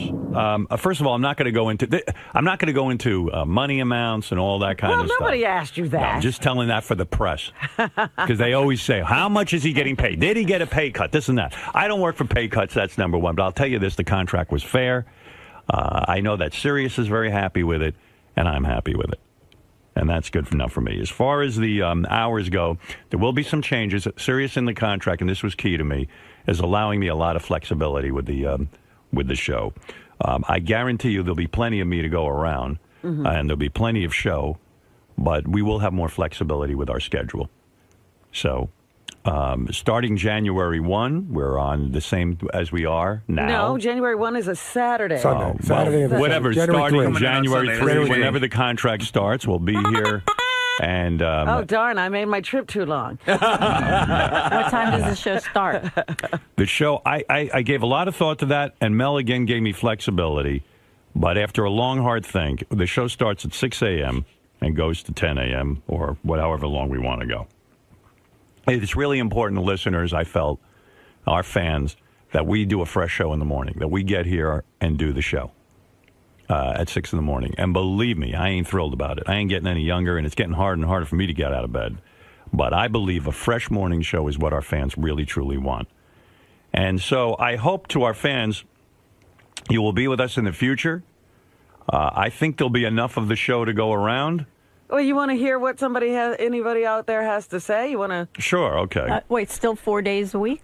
There'll be some flexibility with that. Let me put it to you that way. We haven't worked out the whole schedule, but for now it's 4 days a week. But at some point it's going to change. Okay? Let's go to Nick. Howard, thank Hey, you now. very much, dude. That is the best news I've heard all month. That's better than my heart attack. I am Well, I so got to tell you happy. something, Nick. I'm happy, too, because I think when I sat at home and I thought about it, and especially in the last couple of months, I really, really thought about this long and hard. I know I still like getting up in the morning and sharing my thoughts with you and sharing all the outrageous stuff we do with you. And I know, Robin, I think you had said many times you were still ready to share with everyone. Mm-hmm. And, Fred, I would imagine this is good news for you. I think you want to... This is fabulous news. And congratulations, Howard. It's been a pleasure working with you for the past 30 years, and hopefully the next 5 will be even better. Good. Well, let's hope you can work out a deal. I hope so, too. Well, that's You're the right. next step. You're right. Well, no matter what happens, good luck. I talked to Mel about that, and he said that he felt confident that everyone, he's interested in the same show we have now. So that he says he likes how things are going. He likes what we're all doing. And so, listen, he actually wanted, I think, to call certain people ahead of time and to start talking with them. But I said, listen, in the interest of good radio, which is what we're mostly interested in, it's got to be suspenseful. So we'll. Thank you. Right. So I wrecked that for you. Thank you for putting us on the block once again. Right. Once again, I put my needs ahead of yours. Yes. Well, go ahead, Nick. So speaking for all the fans, we love you, and we are so thankful that you are going to be back on the air. I'm going to sign up for my lifetime subscription now. Right. And I am just so happy, and I know there's fans out there screaming and yelling just as much as I am. Thank you so much, Howard. Hey, listen, thank you. Thanks for being so loyal, and thanks for everyone being here. And I do believe that Sirius is going to get better and better, and I'm excited about the apps. I want to ask a question. Though. Yeah, sure. Thank you. Go ahead, Robin. Why not a big announcement? Why not a major press conference? Why not? Because I guess I didn't want one. I just want to get on the air and talk to you guys about it. It just seems to me it's the opportunity for promotion. Well, I'm going to go out and do some promotion and talk about Sirius, and I'm going to go out and talk about the fact that I'm excited that we're now over the internet with the apps and all that, and I'll go out and do some appearances. You know, although most places have said with Baba Booey's appearances that they no longer need me. Really? He is. They're saying, well, we just had They said, well, listen, Baba guys, Booey. Baba Booey's been on every show. You're a little overexposed. So no, I will go on some of these shows and talk. In fact. I've been contacted by some shows recently for some just bizarre reason. It's all sort of come together, and I'll probably say yes to that. So, Howard, all the other shows will stay in place, too? Well, yeah, I hope so. I mean, you know, listen, I think there's so much up in the air. Not only with our own crew, but Robin doesn't have a deal yet, Fred doesn't have a deal yet. All these people have to talk. And will there still be 2 channels? All of that Yes, stuff. there will still be 2 channels. Great. I know that, like, Bubba, who I love, doesn't have a deal yet, and I would like to keep Bubba on board. I'd like, but a lot of this stuff is out of my control. I don't control that. I don't control the purse strings here. Typically, what we do is Riley Martin, how's he going? Well, there's been a lot of discussion about Riley. He factored pretty heavily in all of this. Are they happy with the news? News is something that has to go. That's the only thing that will be out. The one thing that had to hit the chopping block. Actually, they like Stephen Shuley. It's they have a problem with Lisa. So yeah. Howard, thank you so much. I love you, and it's the greatest news I've heard Thanks, all Nick. year. It's great to be loved. And thank you for picking me up over 50 times in the last 5 years. So all right, Nick. I really appreciate that. Thank you. Howard, you're the man. Love you. Hey, Nick, are you, well... Go ahead. All right, now I'll ask this later. Okay, thanks, Nick. Hey, thanks, Howard. You are the man. Thank you so much for signing, too. Thanks, Buckwall. Have a good day, buddy. Yeah, well, I do want to say that, working with Mel all these years, how the hell we've all ended up together again. Again. Right. And I know that there's still a lot of confusion about the channels, about a lot of people's jobs and stuff. Robin doesn't have a deal. Fred doesn't have a deal. Now the suspense is on me because I'm still looking at the end of my career here on December 31st. Yeah, I'm here. That's the good news. Everyone else is gone. Tim just kissed everyone in the office. Maybe Tim wants to say something. It sounds like one of Tim's motivational speeches. Tim's kissing people? Tim is kissing people. A lot of people resigning now. Does Tim have a deal? Tim, I know you didn't know about this as well. Let me grab your apple bag. Just in congratulations. My apple bag. You're happy. This is the greatest show on earth. I can't see us going to another place. We've got a good little machine going here. Yeah, we've got the infrastructure, we've got everything, and we've got it going. We do. We have it going on, right? Yeah. Do you want to say something? I'm excited. Thank you. You're excited. That's Thank it. you. You never ever doubt Mel Karmazin and Well, Mel's a reason. One of the big reasons. Well, listen. There's about 50 reasons why I decided to stay here for myself. Number one, I do love our crew. It would be really weird not to wake up in the morning and do this with Robin and the gang. It would be very, very strange for me. But who would you replace me with if I don't able to make a deal? Lisa G. Robin's irreplaceable. You are irreplaceable, actually. I don't want to do it with anyone else, quite frankly, and that would be a problem. Well, that warms my heart. That would be weird. But if you run off with your charity work, when I was giving the fake announcement, I was going to say Robin is the main reason I'm leaving because she inspired me. She inspired me with that charity work, and I want to be like Robin. And then everyone would hate Robin. That's right. with our charity work. He's out there making little Indian children laugh. Right. So anyway, a lot of the things that I was excited about being here is that we have beautiful facilities. We have a built-in audience already. we can expand upon that in the future. The technology is only going to get better. For example, now it used to drive Tim and I crazy. We couldn't be heard on the iPhone, and we couldn't be heard on all that. So I guess as of today, they've got that set up, or tomorrow. Is that right? I would assume. That's awesome. And so, that to me was another expansion. And I think, the word will get out that we're staying here. More of our fans who didn't come over originally might start coming over as well. Yeah, with the new technology especially. Right, and car sales are starting to go. So I see more and more growth. And I really am proud of what we've done here. This is just as much our company as anybody's. I mean, really. It feels like we built this thing. Yeah. So... Well, when you started speaking, you were saying things that I thought were going to be in your mind, right? About the job not being finished, right? And wanting this to be something viable that survives, right? Over time. Yeah. And that's so that's that. So Yay. With any luck, thank God. I know that. Boy, there are going to be more Lisa-isms today. I'm so sweaty. I have to go. There's one. I have to go give Lisa G a sponge bath. Come on, give her a sponge bath. Okay, and again, like I say, Robin and Fred and the rest of the gang, everyone, Sal, Richard, Gary, everyone's got to figure out their new situation. So things aren't completely settled, but I know the company was interested in getting me signed. And I thank them for that. I really am truly excited about continuing on, and we'll see what the future brings. So it's an exciting beginning. This is the house that Stern built. The Stern Show built. This should be a big monument somewhere. And this is now a party. Yay! All right, you better Very get out of happy here before for people you. start jumping on you. Congratulations. All right, Well, thank now you. I don't feel so bad about not making the party because I was afraid this was going to be the last time all of us would be together. Right. And I was trying as hard as I could not to miss it. Right. And here's my RSVP. I can't be there. So another 5 years for me, Robin, and hopefully for you and Fred. Well, and I'm the happy gang. for you and Sirius. Well, Because thank that's you. a wonderful, wonderful marriage. And that is, I don't want to see what we started disappear. Right. And it's in the early stages of its development. And I think it's very important that content remains strong here. Yep, I agree. Congratulations to you, Howard. You have built something really amazing. Not only the radio show and the great, huge family, but what I experience right now, this warm family of professionals that love you.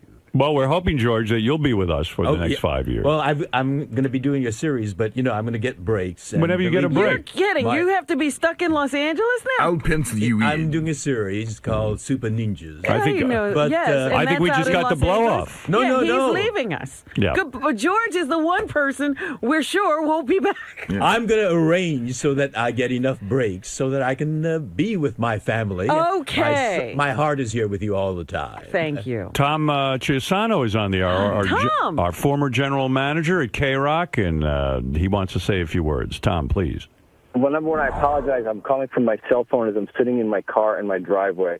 So I know you don't like cell phone connection, so I hope that's okay. Right. Of course it would start. And then he starts breaking up. Tom, go ahead. This reminds me of two low points for me. 4 years ago, or whatever it was, when you announced that you were leaving, and then 5 years ago, when the morning when you actually left. But I also know it's a great morning for you. So and being with Mel and being part of anything that he's part of is just a wonderful thing. So I think that this is it's a great decision on your part. I'm really, really happy for you. I'm happy for him. Thanks, Tom. And Tom's the one guy. He's not part of the team anymore. I know. And I do. I miss him. I do miss Tom a lot. Well, I love, and I really mean this. I mean, I love all you guys. I love everybody that's part of that show. Thank you. And you're just a huge, huge part of my life that I'm very, very proud to have had. All right, man. Tom, you're the best. Thank you. Well, you too. All right. Now I can go back and get it warm. I do miss Tom a lot. I miss him all the time, yeah. You know, one of the reasons he's not here is because there's no general manager. The business model doesn't have a position like his.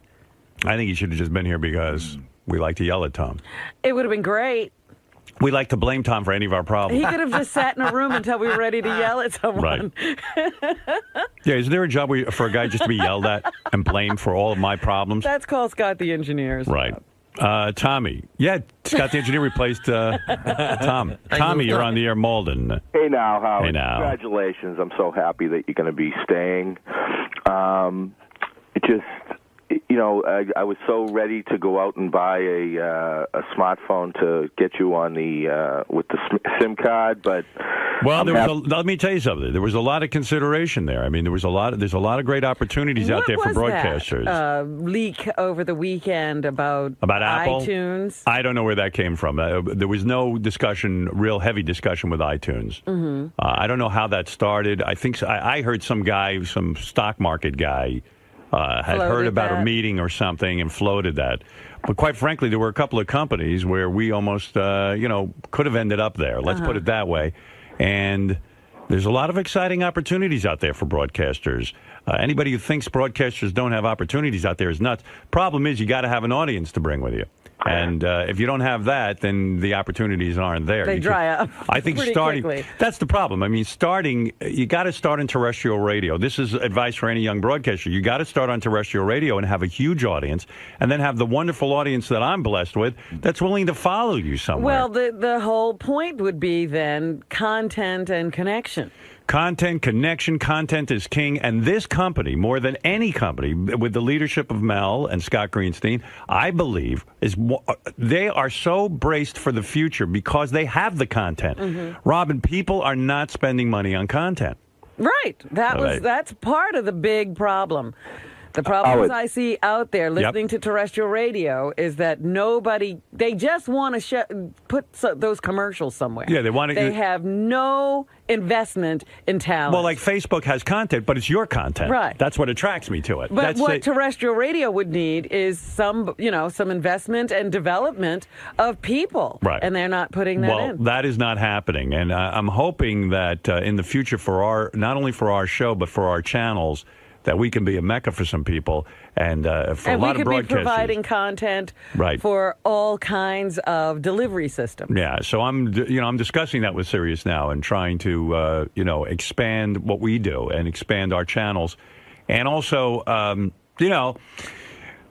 with just being on the iPhone and stuff, that's huge. Mm-hmm. You know, that opens it up for a lot of our fans. All right, Tommy, thanks. Listen, 5 years ago, I made the trek down from Boston to go to your block party, and I was going to suggest if you were leaving to, have another block party. How about a celebration block party? I tell you what, did you come all the way down from Massachusetts to be part of that 5 years ago and stand in the rain? Oh, yeah. I got a Howard 1906 poster signed by Mary Ann from Brooklyn and everything. You know, the last pair of tickets I have to the Paul McCartney concert, I'd love to give them to you so we could celebrate.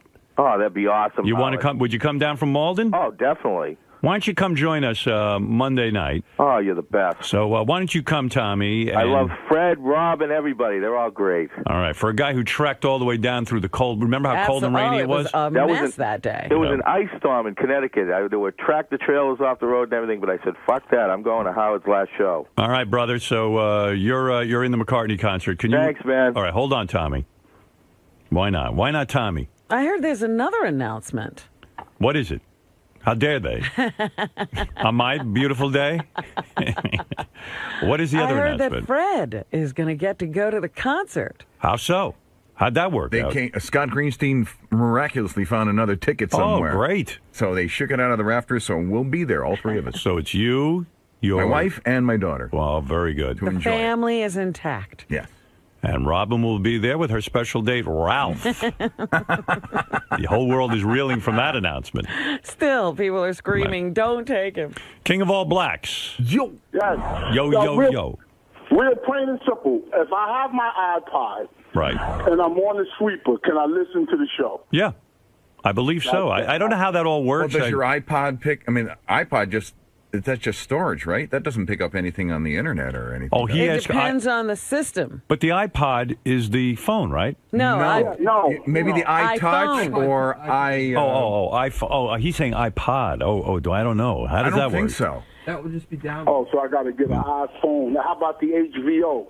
My Sprint, no? Wait a second. What's HVO? I don't even know. Maybe. Yo, it's the hottest phone out. 4G. Can you get internet? Yes. It's crazy. Well, then you'll be on that. Oh, good. I thought I could. I was going to ask them, but I didn't think you were staying. For some weird reason, I hope you were leaving. It'll be more crazier. More crazier? More crazier. It's been crazy if you'd been like, yo, I'm out of here, man. Yeah, well, it almost came down to the leaving, you know. Oh, there is a Sirius app for the EVO phone. How, did you see that phone? No. Oh, my God. You got to see it. I don't even know anything about You picked up an ad the other day and said, I can't even tell what this is all about, and it was for the EVO phone. Oh, that's the EVO. I got to check into this. I feel like I'm missing out. Yo, you got to see the video, the high definition video, and the pictures on it. It's better than you ever heard of the camera, a Nikon camera? It's better than all of that. The camera is crazy. Is it better than the Android? The Android is garbage. The Evo, not garbage. That's a good phone. I ain't gonna front. But the Evo HTC is the best. I had about 6 phones. I'm on it now. Maybe we should be on this. It's sort of like a hybrid pad phone. I see. Do we want that? It's big. It's just bigger.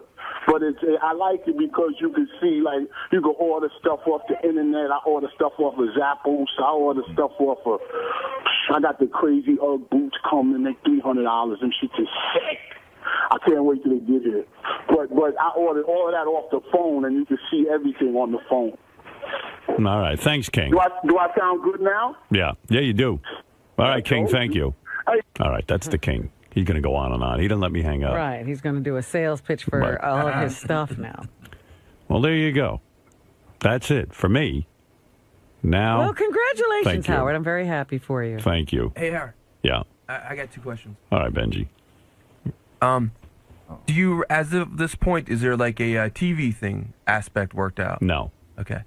Is that something that you're planning to do or not planning to do or working out? I'm working on that. And then the other day you said, like 6 months from now, you have something that's going to revolutionize like late night TV. No, I didn't say that. Or something. I said I might have another announcement about but this has nothing. That has nothing to do with the show. Okay. And what's your current favorite TV show? My current favorite TV show? Yeah. Why are you asking that? I was just wondering. Oh, okay. My current favorite TV show. It's either In Treatment or Boardwalk Empire. Okay. Boy, a lot of questions today. Oh, Fred the Elephant Boy wants to congratulate us. Well, now it's official. Yes, Fred. Yeah, that's it. Hi, Howard. Hey, Fred. Fred, how are you? Yeah, I'm fine. Now I can die in peace. What are you talking about? Actually, this is a young boy from Thailand who's been in the sex trade business for many, many years. He's a sex slave. Yeah. Elephant Boy, how's things going? I'm doing great. It's weird. A lot of the fans are like, well, whatever happened to Elephant Boy? I go, I don't know. He kind of lost touch with us. What are you doing? Oh, well, I like to rest up the backpack. I have a job. Right. I do a good job, and I don't get myself into trouble. How old are you now? Oh, my goodness. Do you believe 52? 52 years old. 52. He's Elephant Boy is not a boy. Now he's anymore. Elephant Man now. I want his name changed to Elephant Man. Okay. You still with that girl, or you solo now? Yes.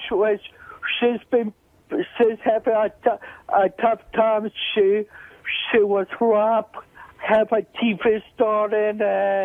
Her teeth were stolen? No, TV. Oh, TV. I thought you said her teeth were stolen. I was upset. No. She was robbed, but you're still with her sexually? You're still her partner? Yeah, we still have a good time. You with any guys at all, too? Are you swinging both ways?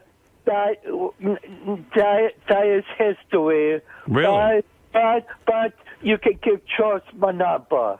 What? All right, George. Elephant Man wanting you more What than did he anything. say? I didn't understand. What do you mean you don't understand? What's not to understand? It sounds like Don't you understand English? You know, Elephant Boy experimented for a while with men. And as you know, he says that's a thing of his past, but you can give George my number anytime. Oh, my number. Right. I heard manapa. So manapa. Napa. Are you saying something about his speech pattern? What are you saying? You think he's weird or something? Well, I didn't quite follow his He was coming on to you. He was coming on to you. All right, Fred, thank you. No, I have great respect for George. Well, thank you. God bless you. God bless you. Thank you. It would be a quick 5 years. Thank you. Thank you. Whatever you just said. George had no idea. George goes, thank you. I think he was talking to me, but George said, thank you. Yeah, well, because I really didn't understand what he was saying. I see it's already hit the media. What has happened?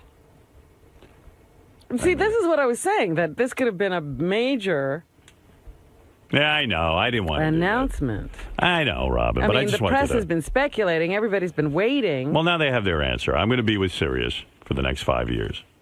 Well, you had the best press conference right on the air. Right. Well, Robin's saying we could have made more theater out of it. But, Yeah. But I didn't want to do that. I just wanted. There to talk was theater. The suspense was excruciating, and you tortured us even more. I have a question for you from Tony, your hairdresser. She emailed me. What about TV? I already answered that. He doesn't. That's up in the air. We don't know what's happening with that. I don't think we could have made a TV deal unless we had a radio deal. So, and I know that there's a lot of interest in our TV show. That's all I'm going to say. My father, Ben Stern, who has called me repeatedly asking me what the hell is going on. And you wouldn't tell him. Of course not. He has loose lips. Well, Dad, let me tell you, no, I did want to continue on, and I was in talks with a lot of people, but the truth is that when it comes down to it, I like how Mel runs this company. I like this company. I like what we have going on here. I know not only am I happy here, Robin and Fred and Gary, everyone's happy here. And I felt this was the best place for us to continue to grow. I mean, the words you just said is how I feel, really. And I felt all along, I mean, nobody sits down and just signs a contract. It has to be back and forth, posturing, and so forth and so on. And deep in my heart, I felt you were going to sign. But listen, until you say it. My father, he was all along, whatever Mel offers you should take. I said, Dad, it's a contract. That's how things go. Just take it. Believe me, you're happy that Mel knows what he's doing. Right. You're a big Mel guy. Well, listen, everything worked out fine. Well, Daddy, I'm making enough money now I can buy you hair. I'm getting you a toupee for Christmas. I think I was thinking about that, but I'm not going to do it. I'm going to stick to the old. I'm going to stick to your old father. Good. All right, Pops. All right. Lots of love. I love you, too. I love you. Congratulations to the whole crew there. Yes. Bye. Thank you. Bye-bye. I wasn't going to go into that. You actually and everyone else still have to make a deal. But things are looking up. Well, I feel good about this. I didn't feel comfortable sitting there with when I make a press announcement, like with the whole press conference, I never jerk these guys off. I didn't know if it merited a big press conference. I didn't know. I'm more comfortable with this. We could have done many things, Robin, but that's that. So my fat tuchus will be sitting here for the next 5 years, one way or another. All right, Robin, I'm going to take a break. It's been very emotional. Fred is near tears. What's he crying about? Everything. And nothing to do with the radio, I'm sure. Absolutely. What is it, Wheels? You have the last word. Well, I guess congratulations for everybody else, but I kind of wanted you to take a break. Why? To see what the rest of that talent around there did scrambling, especially like the news team. Well, let me tell you something, and this brings up a good point. Wheels is not out of his mind. I want to say this. And this Wheels is not out of his mind? No, Wheels is not out of his mind. That there's going to be... Listen, I can almost say with some certainty, this is my final 5 years on the radio. I can almost say that. I'm not going to say it with absolute certainty because sometimes I go out of my mind and continue on. But I can assure you, Robin, we're going to build this company more where we know they're on solid ground. And then, I mean, I don't know what Robin will do. Like, Robin could end up signing on for more than 5 years. But for me, I'm talking about me. I think this is it. Mm-hmm. And I don't really worry about you. I worry a little about Fred. I don't know what he's doing over there financially. I'm worried, too, because the guy who negotiated Jackie's contract is negotiating mine. So, well, there you go. Uh-oh. Is that true? No. Oh.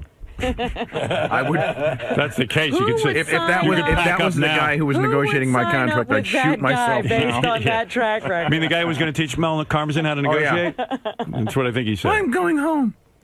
Well, anyway, Robin, what I'm saying is there are a lot of people here, and I don't think this refers to you or Fred or some other people. I don't think Gary. I don't know, but maybe Gary. But, you know, there's a lot of people. Listen, they got to start thinking long term. Yes. And as you've pointed out to me many times, it is not my responsibility to worry about what everyone does, and I'm freeing myself of that. But I can almost say with some certainty, I think that 5 years, how old will I be in 5 years? I'm going to do some math, if you don't mind. Because math has been on the table this week. Let me show you how I get to this number. Okay. Okay, right now I'm 56. Yes. All right, now, if you add 5... You're almost 57, though. Okay, you want to start from 57? This contract basically starts when you're 57. Okay, so let's... Oh, just before, actually. Well, basically, it's 12 days. He's bad enough with his gazintas. Let him go. Yeah. All right, now I'm going to add... I really don't know the answer yet, so I'm going to actually work this out on the air. All right. Okay. I'm going to do this the old-fashioned way with my fingers. And I'm going to start from 56, 57, 58. Why are you laughing, George? Not comfortable with math? I thought the Asian people love math. He shows the work. You make it more complicated. Not really. Here's how you do it. Well, let me teach you how to do it. You ready? All right. 57, 58, 59, 60. 61 years old. That's very old. And just think, it'll be 61 going on 62. As I said a few days ago, pointing that out. 60 is the new young for me. So there you are. Robin sounds like Beth. Beth always does that to me, too. Does she? She goes, I'll be 62. She goes, what? Like what? I'm not going to be with a 62-year-old. I go, listen, don't get too excited. You're going to be in your 40s or something. Hey, Howard, real quick. Yeah. Now, you say in the news team you don't know what's going on with them yet, or? I don't know. Listen, I don't know what's going on with anyone yet. This is a good sign for all of us because if they've signed me, and I know they like the product, I believe. Listen, I'm fucked if they don't sign Robin and Fred and my gang, but I'm assuming that as in years past, there'll be a deal worked out. All right, so Benji, I can't speak for Robin or Fred or Benji. I could probably speak for. I don't think he's going anywhere, but I believe. You'll be here with Benji? Well, if I have to do... Let me tell you something. I've heard him on the wrap-up show. He's improving. Okay, here's the Benji news today. I think with a little work, Benji and I can work very well together. He said when he leaves there, he wants to be an on-air talent. What the hell is he now? He's an on-air talent. I'm a sous chef. Tell him to take advantage of that. But anyway, I think this is a good sign for all of us because I think the company was interested in signing me. And then once they signed me, much like 5 years ago, they signed me, then they signed Robin, then they signed Fred. And then, that's how it goes. That's the way these things go. Well, everybody would have had unemployment. I think you need, till the end of summer off, would have been able to breathe. The first thing they wanted to know is, am I interested in being here? So they see that I am, and now they're interested in the rest of the show. I know that. They've told me that. All right. Well, congratulations, buddy. All right. Thank you. Hey, Howard. Yeah. Is this something that you discuss, with Beth, with your parents, with your psychiatrist? I've discussed it nonstop with my psychiatrist. I told him. What was that discussion? I said, I want to leave the radio. I'm done. Mm-hmm. And he said, no, you don't. I think he was worried about me paying his bill. No, he said to me, there's a pressure that you put on yourself with this show that is making you neurotic and mental. But he actually worked with me for a long time to help me get in touch with my true feelings about the radio show. Quite frankly, I spent a lot of time where I don't think if it was for him, I don't know that I would have been comfortable even signing again. And Beth has been really instrumental in all this. Because she's very, very important to me, and, this affects our future, too. And she's happy about it. She's happier with the flexible schedules I mentioned. I'm not going to get into all the details. She's happier with the arrangement that we're going to have for the next 5 years. Now that you've signed, are you happy or are you freaking out about it? I'm happy. I really am happy. I think I would have been very, very miserable sitting at home, not doing this on any level. You know what I mean? Like completely eliminating it from my life. Because on our last vacation, I was sitting at home and something happened. I don't even know what it was. It wasn't anything major in the news. And I was like, oh, I want to get on the air and talk about that. Or I had a funny thought, and I started writing down funny thoughts, and I go, well, am I really going to walk away from all this? I do like doing it.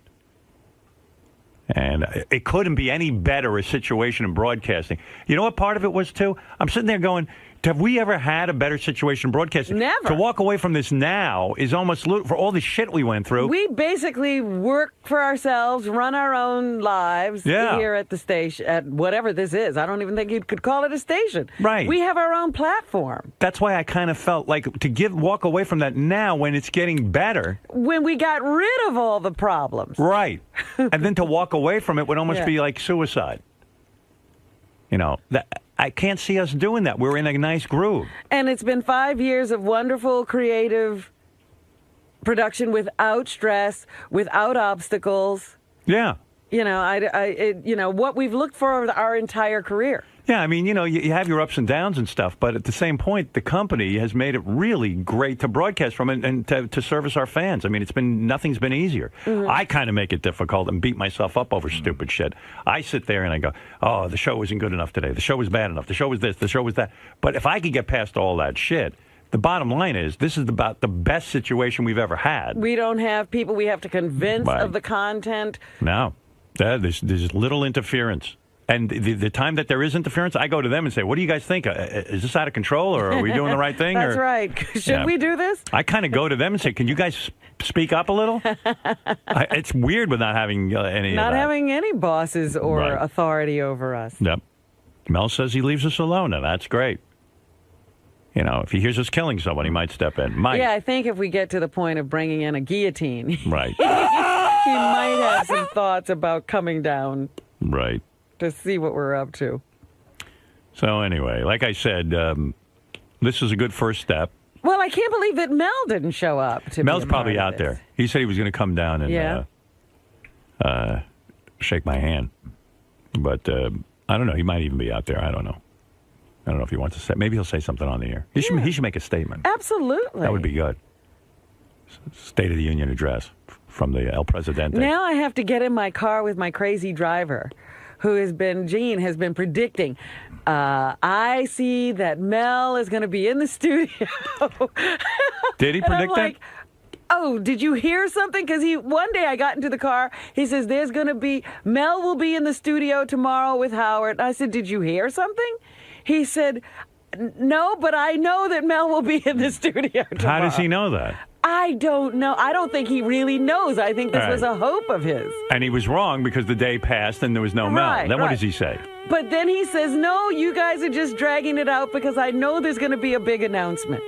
Well. And he says, you're going to be with... I mean, like a soothsayer, he's been saying this. Listen, he wants you as serious. He definitely does. Yeah, he needs to be driving you around. He's got a vested interest in all this, like no one else. He gets a very nice Christmas present every year, and he's always, and I said, there's not going to be any Christmas present this year. I'm unemployed. That's right. What do? You bonus him or you give him a gift? I bonus him. You bonus him? Yeah. There's a gravy train out there. I got to go into hiding. Really? Yeah. I know. And I'm like, why are these people waiting to give me the bad news? Just give it to me now. Give me all those gift cards. Mm-hmm. Your gift is you should just bone the guy. Be a lot cheaper. You know what? I'd be like that woman who was the groupie, Sweet Connie Hamsey. I got to tell you, this Christmas, I mean, it's wild what goes on with the gift shopping and the bonusing and I mean, it's like that's another reason I didn't want to leave. I mean, it's like supporting a small country. I mean, it's crazy what's going on. I got to downsize. Next 5 years, I got to downsize, motherfucker. I mean, this is crazy. Simplify. You've got Right. to stimulate the economy. Stimulate. Let me tell you something. I was We can't do it single-handedly. Other people have to do their part. No, I'm doing it single-handedly. I'm not kidding you. I'm doing my part. Hey, by the way, you know, I was happy when Obama did this, you know. The deal with the Republicans? With the Republicans. Yeah, because I got news for you. It works psychologically. I'm sitting there figuring out, you know, people who work for me, this and that, what I got to do for them. All of a sudden, I'm talking to my accountant. He goes, you know what? Here's the money you saved. I said, all right, well, then give it to the people who I, work with. I mean, that's how it does work. That ain't bullshit. It comes back. Trickle down, motherfucker. I'm waiting for Mel to trickle down on me. Has that happened? Yeah. Sort of. Yeah, sort of. By the time you got to the street was almost dry. All right. Anyway, we got to take a break. We've gone on way too long, an hour and 24 minutes without a commercial break. There is business to be done.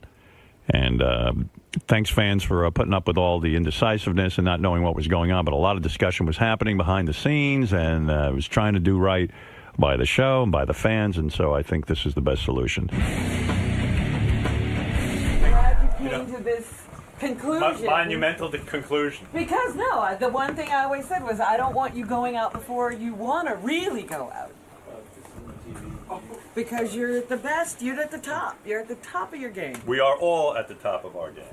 And we're doing well. And hopefully, Scott, I know there's talk of rumblings about getting rid of you, but I'm going to try and keep No, this is the top of Scott's game. I'm at the top.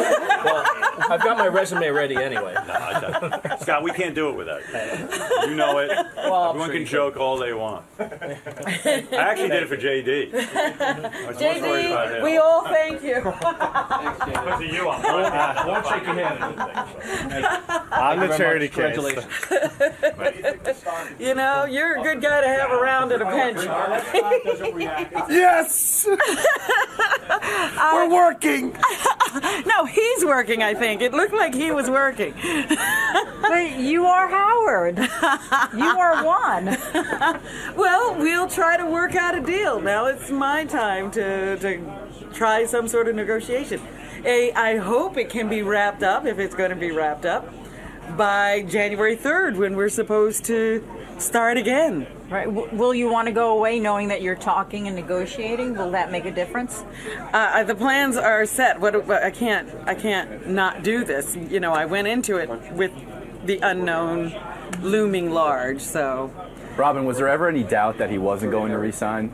Sure, there was plenty of doubt that he wasn't going to resign. He was seriously having a discussion with himself, and he's had this discussion over and over about, I think it's more about how it looks to go out on top than whether he's finished.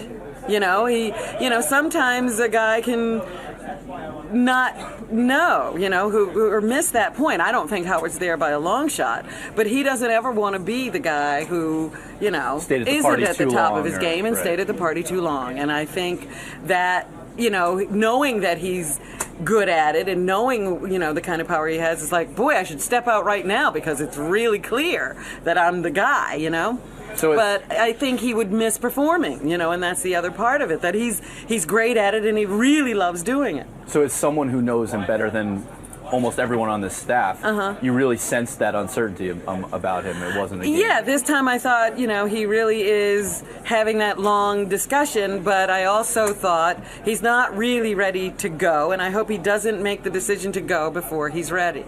And now that it seems like this next 5 years, this seems as though it's going to be the final contract. He's really being very adamant about that. You never know about that either. You don't know what you're going to feel like 5 years from now. Does that mean that you'll prepare a little bit more this time? I was prepared. I was not an unprepared person. So what's next for your career if it does happen? What are you thinking about? What do I think about? Again, I will be doing things in this next 5 years to create things for myself. So the possibilities are endless. The possibilities are always endless. You two could hook up by then. Finally. If I don't if I don't make this happen in 5 years, then I'm you going to start... got another 5 years, Greg. What are you going to do? If I don't make the most of it this time, then 5 more years of flirting. I might just have to jump on him. I don't think he's ever really going to make the move. I'm going to have to take the initiative here. Yeah, I'm a real dud if I don't get this deal done in 5 years, then I'm terrible. Yeah. Are you prepared? I'm going to start questioning myself. What are you going to do after that 5 years is over? I thought I was finally getting some confidence in myself. That's right. You'll be 30 by then. And I won't want you anymore. Oh, all right, I'm going to put this camera down and get to work on myself. I need to make this happen. Mr. Carson, how important is this signing to the future of the company, and how much does Howard mean to SiriusXM? Howard is an important asset. We have obviously 135 channels, but Howard is singly the most important performer that we have on our channels. And Howard's credited you with a lot of the success that he's had and enjoyed in his career. Do you feel the same way back towards him on a personal level? Yeah, no, I think, I've been with Howard. He's made companies that I've worked for a boatload of money, and he's a great partner, and I'm thrilled that the partnership will continue for the next 5 years at least. So the future's looking bright again? The future's always been great. Tim, what does this signing mean for you personally? I mean, from a job perspective, but also from your... I can now pay my mortgage. I can now eat. I have, a place to go every day, and it's all good. And we're all working. We're all together for another 5 years, so that's great. I love that. And you were worried right up until the announcement. I mean, or not worried, but obviously genuine concern. I was concerned about and also everybody around here. I mean, we've worked together for a long, long time, and we've known each other for 20-some years, and it's good to be together. It's a family, and everybody operates and functions in a way that it's excellent. It's just excellent. So it's great to be around everybody for another 5 years. Fred, obviously some great news this morning. For fans across the nation, this has been a godsend. You have no idea. Actually, the one thing I'm glad that he's finally said that he's going to come back and re-sign. I don't have to put up with all the bullshit questions anymore. I can't believe he's not going to resign. He can't be going off the air. Well, he's coming back, so now everybody can rest easy, and I don't have to answer any more foolish questions. Now, as the staff member who's been with Howard the longest, who's known Howard the longest, was there ever any doubt that he was coming back? Or you know what? I don't know.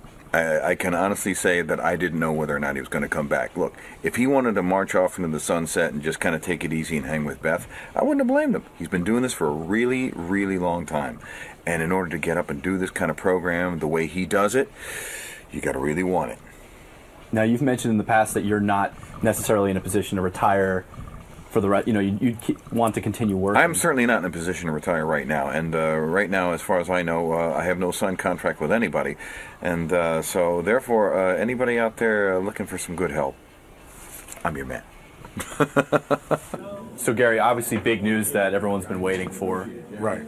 Positive news. Yes. How does this affect you, personally and professionally? I know you had started to explore other avenues and. Well, listen, I'm staying with the show. I just hope I can work out a deal, that's good for all of us too. But I want to stay with the show. So, this is I can't jump for joy because I haven't finished what my deal is, but I can be very happy knowing that I have, that I can stick with the show because that's what I want. So this is a bit of it's not a bit, it's a huge foundation for you to go. Oh my God, yeah. After you get some place to go, he's got to want to work first before I can move ahead. What does this news mean to you personally? Personally, it means, I have employment for 5 years here, at least. Was there ever doubt? Did you ever? Of course. There's lots of doubt stuff going on in this head. It's Doubt City. You seem very calm, though. You want me to do? Freak out or something? Yeah, I want you to freak out. Woohoo! What does this mean from a professional and, life standpoint? How does this affect, how does this change your plans? It means, I don't know. It means I can still say I work for the Howard Stern Show, if I'm talking to a girl or something. I don't know. What about from a career standpoint? Career? Career. It's enough, I still, this show is definitely can lead you to a lot of opportunities in a lot of different areas. So, the opportunities can still be, there's still a window of opportunity for whatever to happen, rather than, the show not happen and no opportunities doing anything else. So, yep. Very well said. Really? I don't think it was that well said. Richard, big news, obviously.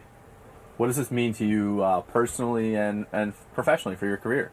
It means right now I'm going to celebrate, and I'm going to suck Greg Carmel's cock. Oh, yeah!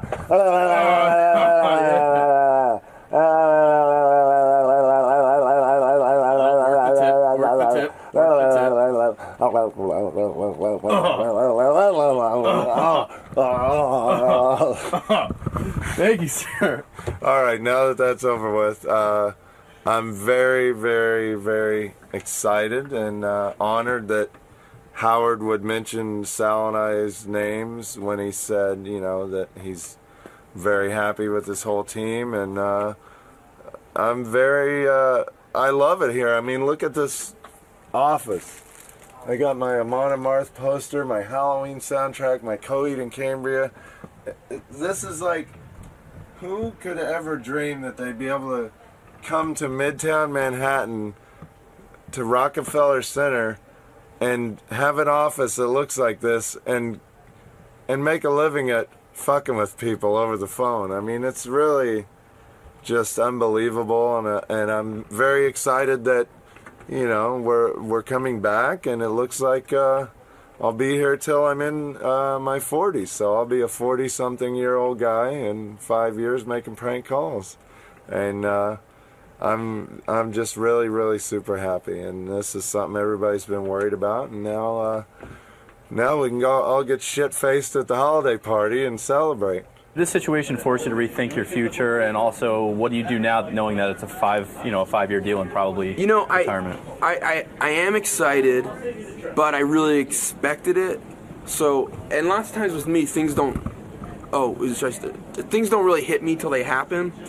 So, I expected this to happen, and I'm happy about it, but I don't know how I would have felt if it didn't happen. I think I didn't necessarily have those emotions.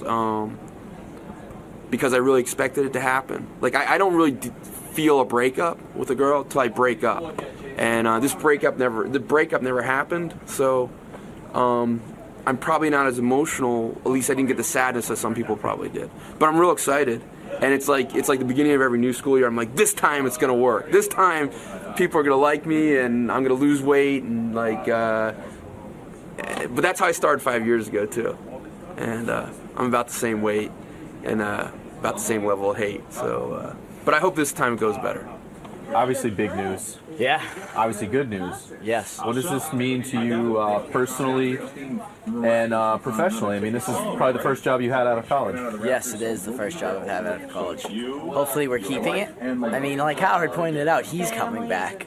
But yeah, no, I feel good. I like that we have 5 more years, not just like 1, And I think that there's a lot of things that I can do here and that we can do as a team that's going to be pretty awesome, So check us out on Howard TV on FX, following It's Always Sunny in Philadelphia. That'd be awesome. It would be awesome. So go get us on Real TV, Greg. That's the next step, all right? I'll be right back. Thank you. You've been here for nearly a decade. This is obviously great news for you. Yes. But talk to me about how this affects you personally, professionally. How this affects your life? It probably won't affect my life a whole lot, just in terms of I have a job for another 5 years. So job security is great. Yeah, that's great. How does this affect your career plans? I know you had, explored other avenues. Still may do that. Who knows? At least I got the security of knowing I have a job here. Hopefully, if I can re-sign with everyone else. But you got to start thinking now that I don't want to go through what I went through this time. So there's 5 years left. This is going to be. He's done after 5 years. So this is like this past experience has been like when you think you got a chick pregnant and then you find out that she's not, and you're like, oh, I'm never going to let this happen again. Yeah. So I'm gonna. Yeah, you got to start looking now. I mean, listen. I'm not gonna be any younger in 5 years.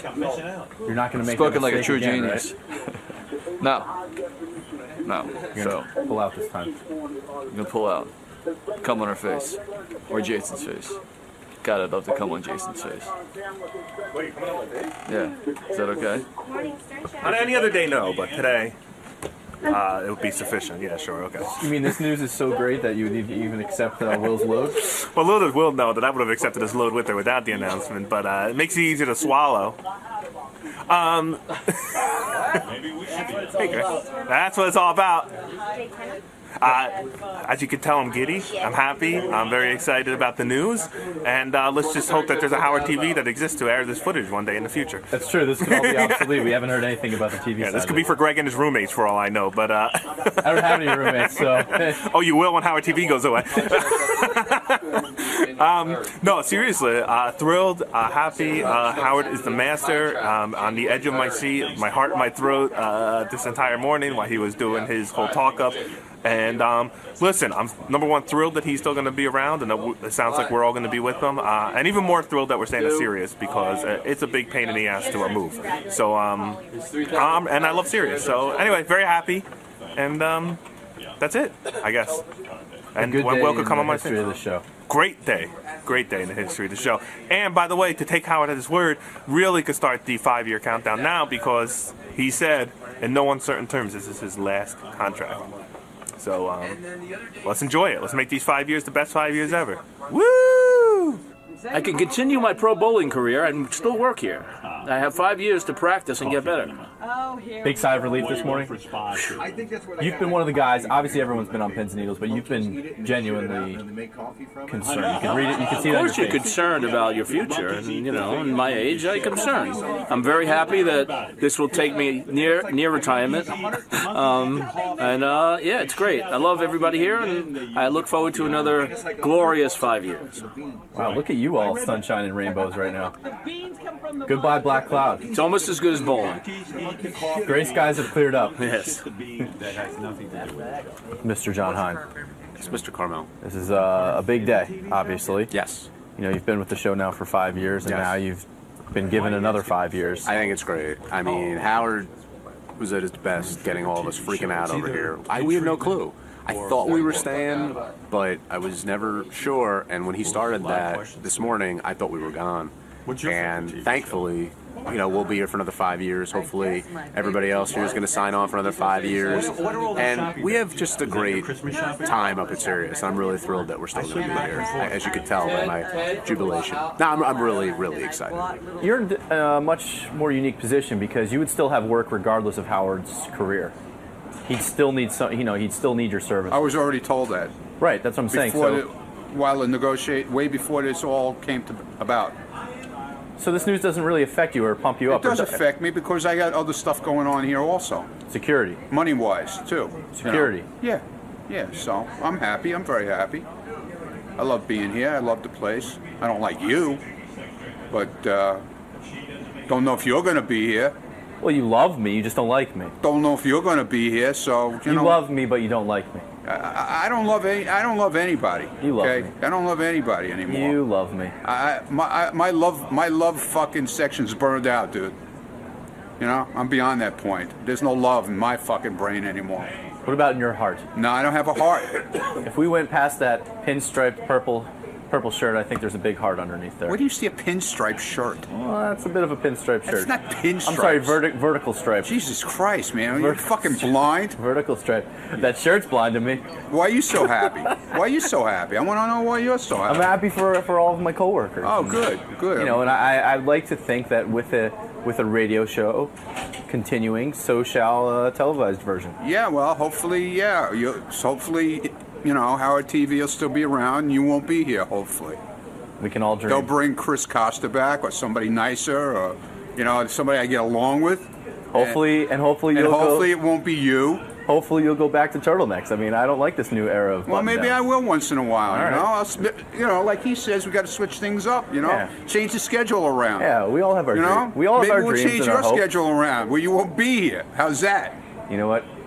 You won't. I'm like an artist that is underappreciated in his own time. You'll when I'm gone, you'll know. I know, man. I know. I'll miss you when you're not here, but you know what? I'll sacrifice that. But I'm very happy for everybody here. I know a lot of people are walking around on eggshells, so they were very nervous about what was going to be, and I'm happy for everybody, and hopefully everybody will stay. To the revolution. Including maybe you.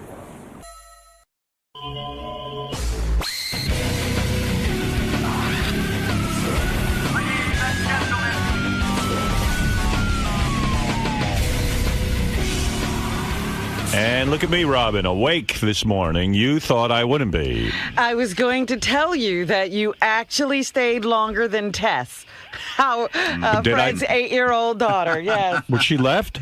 With Fred? We left yeah. during the first encore. Oh, okay. I figured we'd get up before the big crush. I didn't know exactly where you were, but I'll tell you what, Robin, I knew you were watching me, and I said, I'm not leaving. I don't want Robin to see me. I kept an eye on you.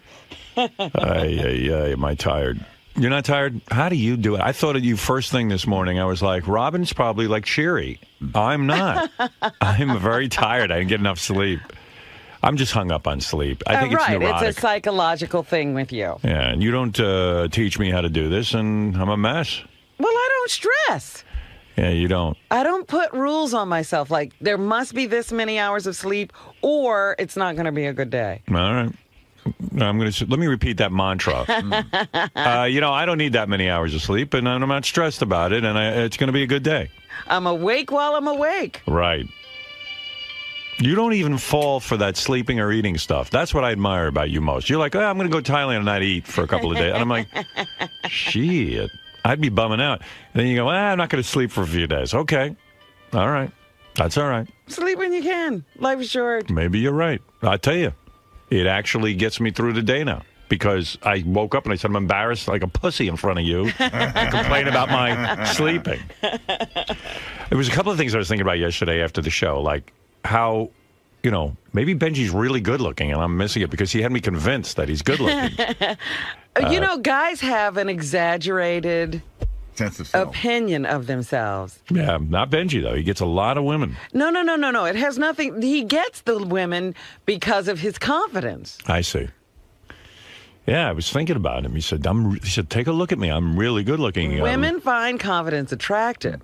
And all day I was going around. I was talking to different people who shall remain nameless, and they were like, no, Benji's not good looking. Look at him. Skin's blotchy. Benji shouldn't even be that confident. Right. Yeah, and I was like, well, no, Benji, I think, has me convinced he's really good looking. It's unreal.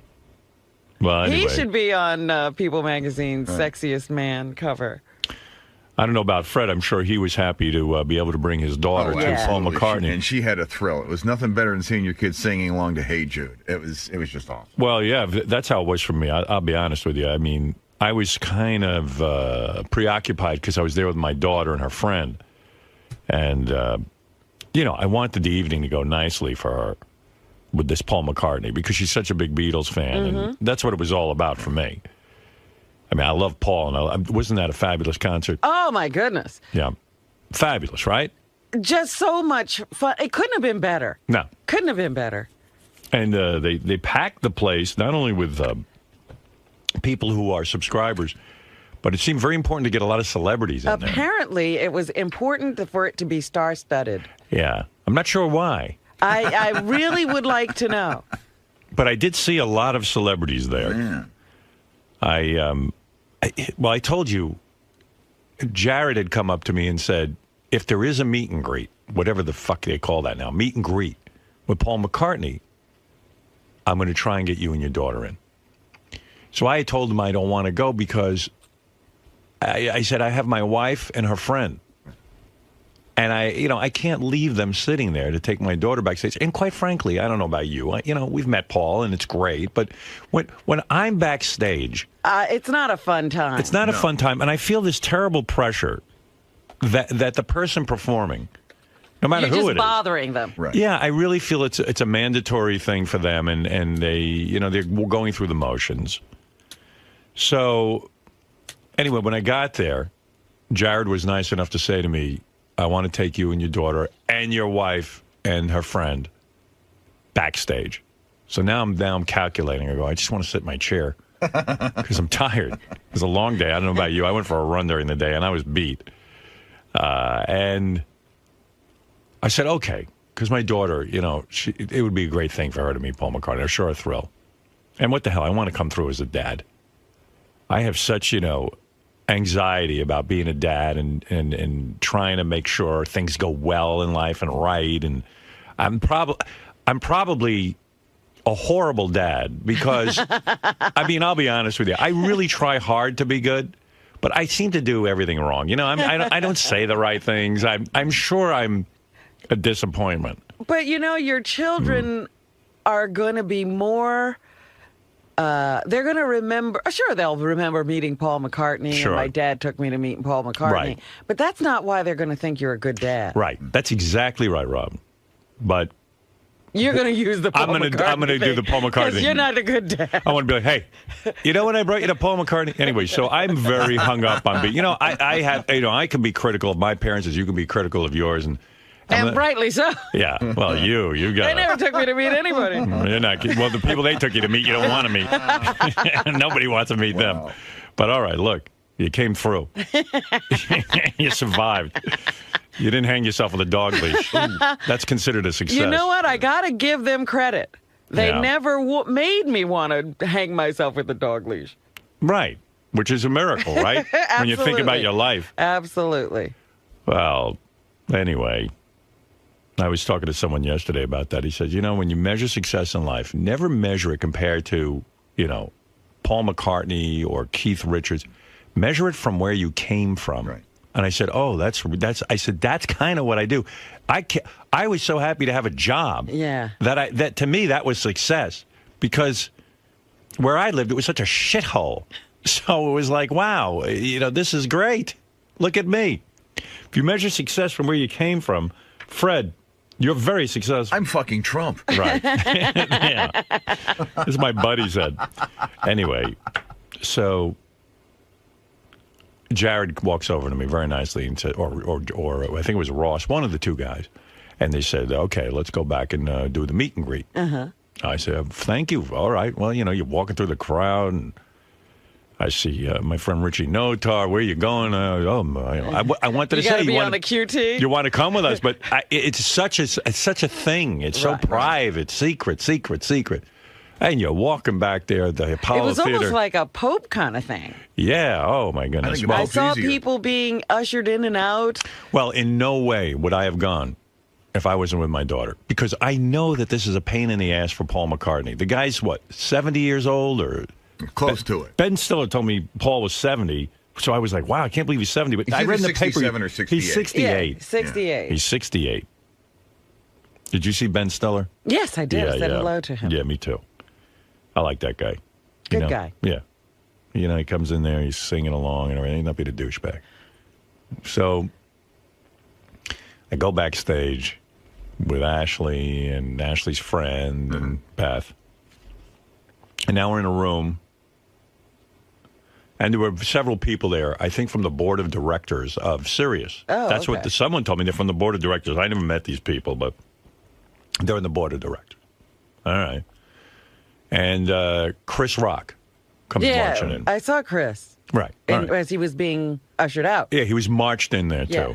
So I go, hey, Chris, how you doing? And he's looking me over. I go, Chris, be prepared for more history of Howard Stern. I don't like history of Howard Stern. I go, listen, what the fuck is wrong with you saying something like that? My fans like history of Howard Stern. I don't like it. I like the real show, I go, well, we can't be there all the fucking time. Just like you, Chris. You disappear. We don't see you every day. Yeah, I can't be there every day. Got to have a life, too.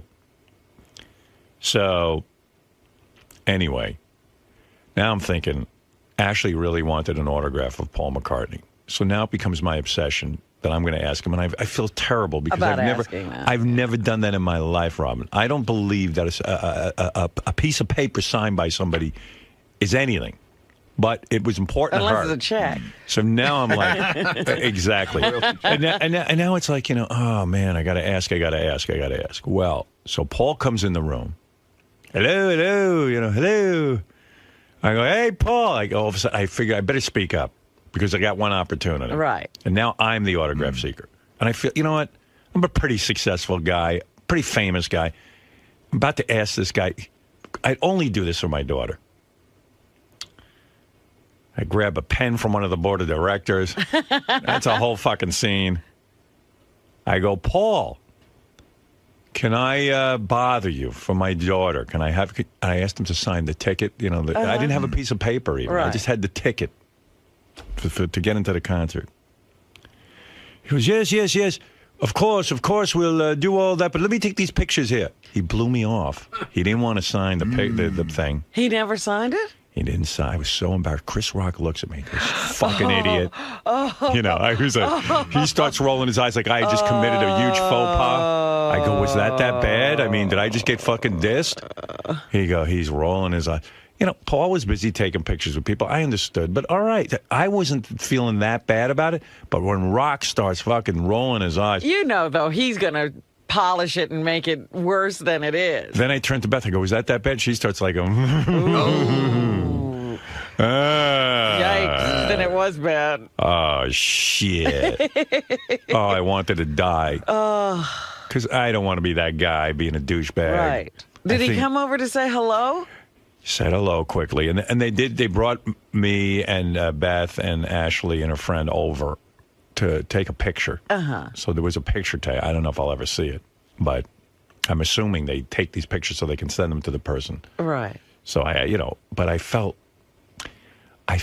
bad the whole concert. Like I was just like, I shouldn't have bothered the guy. And so Ashley said to me afterwards, Dad, would you be upset if you were backstage and someone asked you for an autograph for their kid? And I go, no, I really wouldn't. Right. I get it. You know, when your kid's standing there and it's important to the kid. Right. But I should have thought about Ringo when he said, peace and love, peace and love. There'll be no more autographs. No more autographs. I think Paul's on the no more autographs shtick. Maybe. Paul just lets Ringo say it. He doesn't put it out there. Because I was kind of handled, you know? And I was handled. I was handled. And I just felt bad. I guess, I thought Fred and I were embarrassed and humiliated last night. I guess yours was worse. How were you embarrassed? What happened to you? Oh, man. Well, they were ushering all those people back there. And then all of a sudden, Tim Sabian comes along. Fred and I are perfectly happy. Yeah, we're sitting in our row. We're conversing with everyone. We're hanging. We're having a good time. What do you do? All of a sudden, Tim Sabian comes over and he says, Fred, Robin, come here. And the next thing you know, he's pushing us into that area where they were ushering everybody in. Don't go. It's like we were being marched into a death camp. Yeah. So now we're being herded and, maneuvered. You were happy. And shoved and pushed and prodded. And we get right to the brink. Scott Greenstein. Yeah. He was the keeper of the gate. He looks at us, and all of a sudden a whispering campaign starts. They're unclean. And the next thing I know, Jared turns to me, and he says, I'm going to help you to your seat. Oh, my God. Do you know where you're sitting? I was like, why am I here? And I turn around, and you feel like a douche. Tim Sabian is nowhere to be found. All right. He ran and left us there. I was like, why am I being humiliated? There's like only this? one thing worse than that humiliation. Getting in the room and then being humiliated. Oh, my God. Yeah, that's bad. But that is bad. Yeah, there was bother no anyone. reason for that.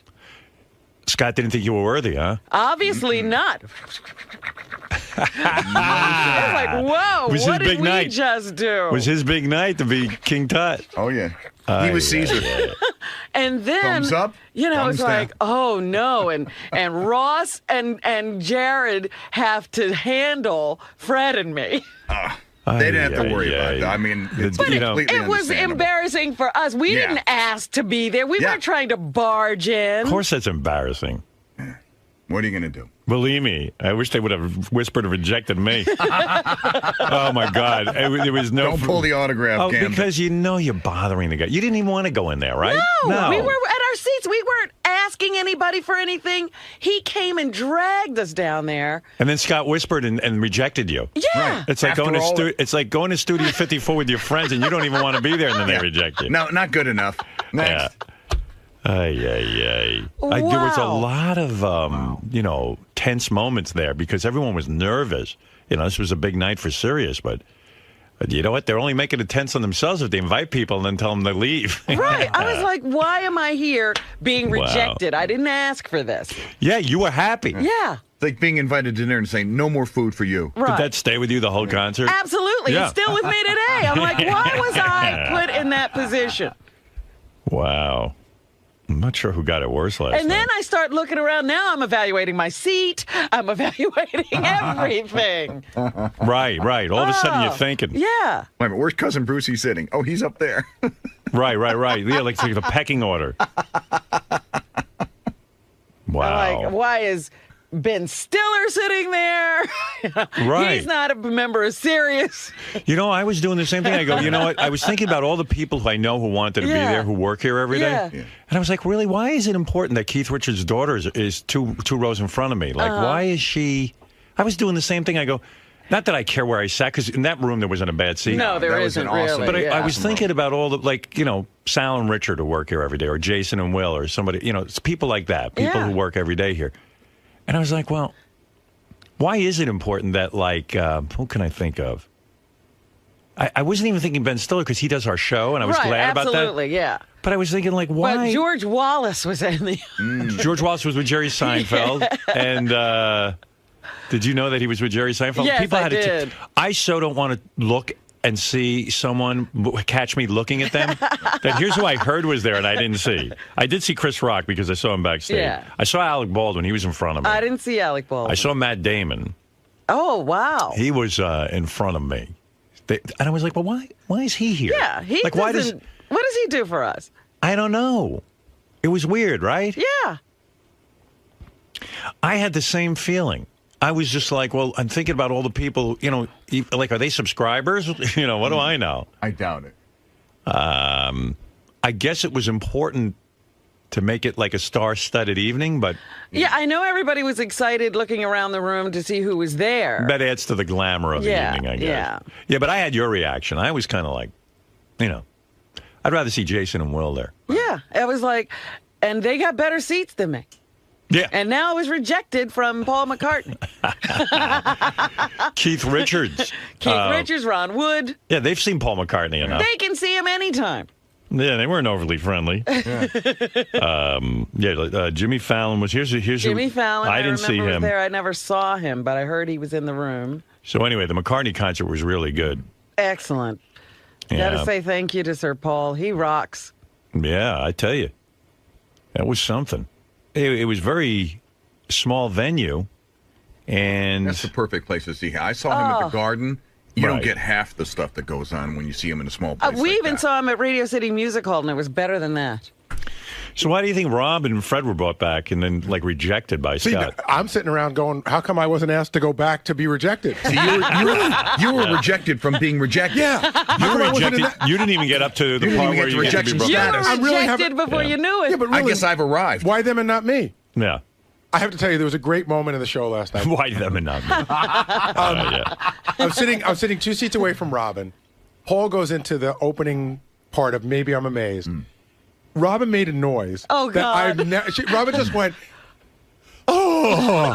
She was probably exhausted. No, it was ecstasy. It was I heard Robin orgasm. Yeah. Was she sitting on her foot? No, but it was so real. It was great. It was like Robin was a kid at a concert. Yeah, I loved it too. I had that feeling too. Oh, there was some, he had a couple of songs, and I was just like, I just love these songs. Yeah, sound was really good. And I know we were broadcasting it on Howard 101 because when I left the concert, I missed the last song, but I turned on the radio real quick, and I got to catch Sgt. Pepper's Lonely Hearts Club Band. How did it sound? It sounded really good on the radio. They did a good job. And I was like, how could they mess this up on Saturday Night Live? He's so good. They messed it up on Saturday Night Live. I was talking to somebody who was actually at Saturday Night Live, and he said to me that McCartney sounded amazing in the studio, but when they put it out over the air, it didn't sound good. Right. Let me see. I got nervous about having to pee. Oh, really? Here's what happened. I took the kids out, out to dinner beforehand, and I was hitting the wine and drinking water, and I went, what am I doing?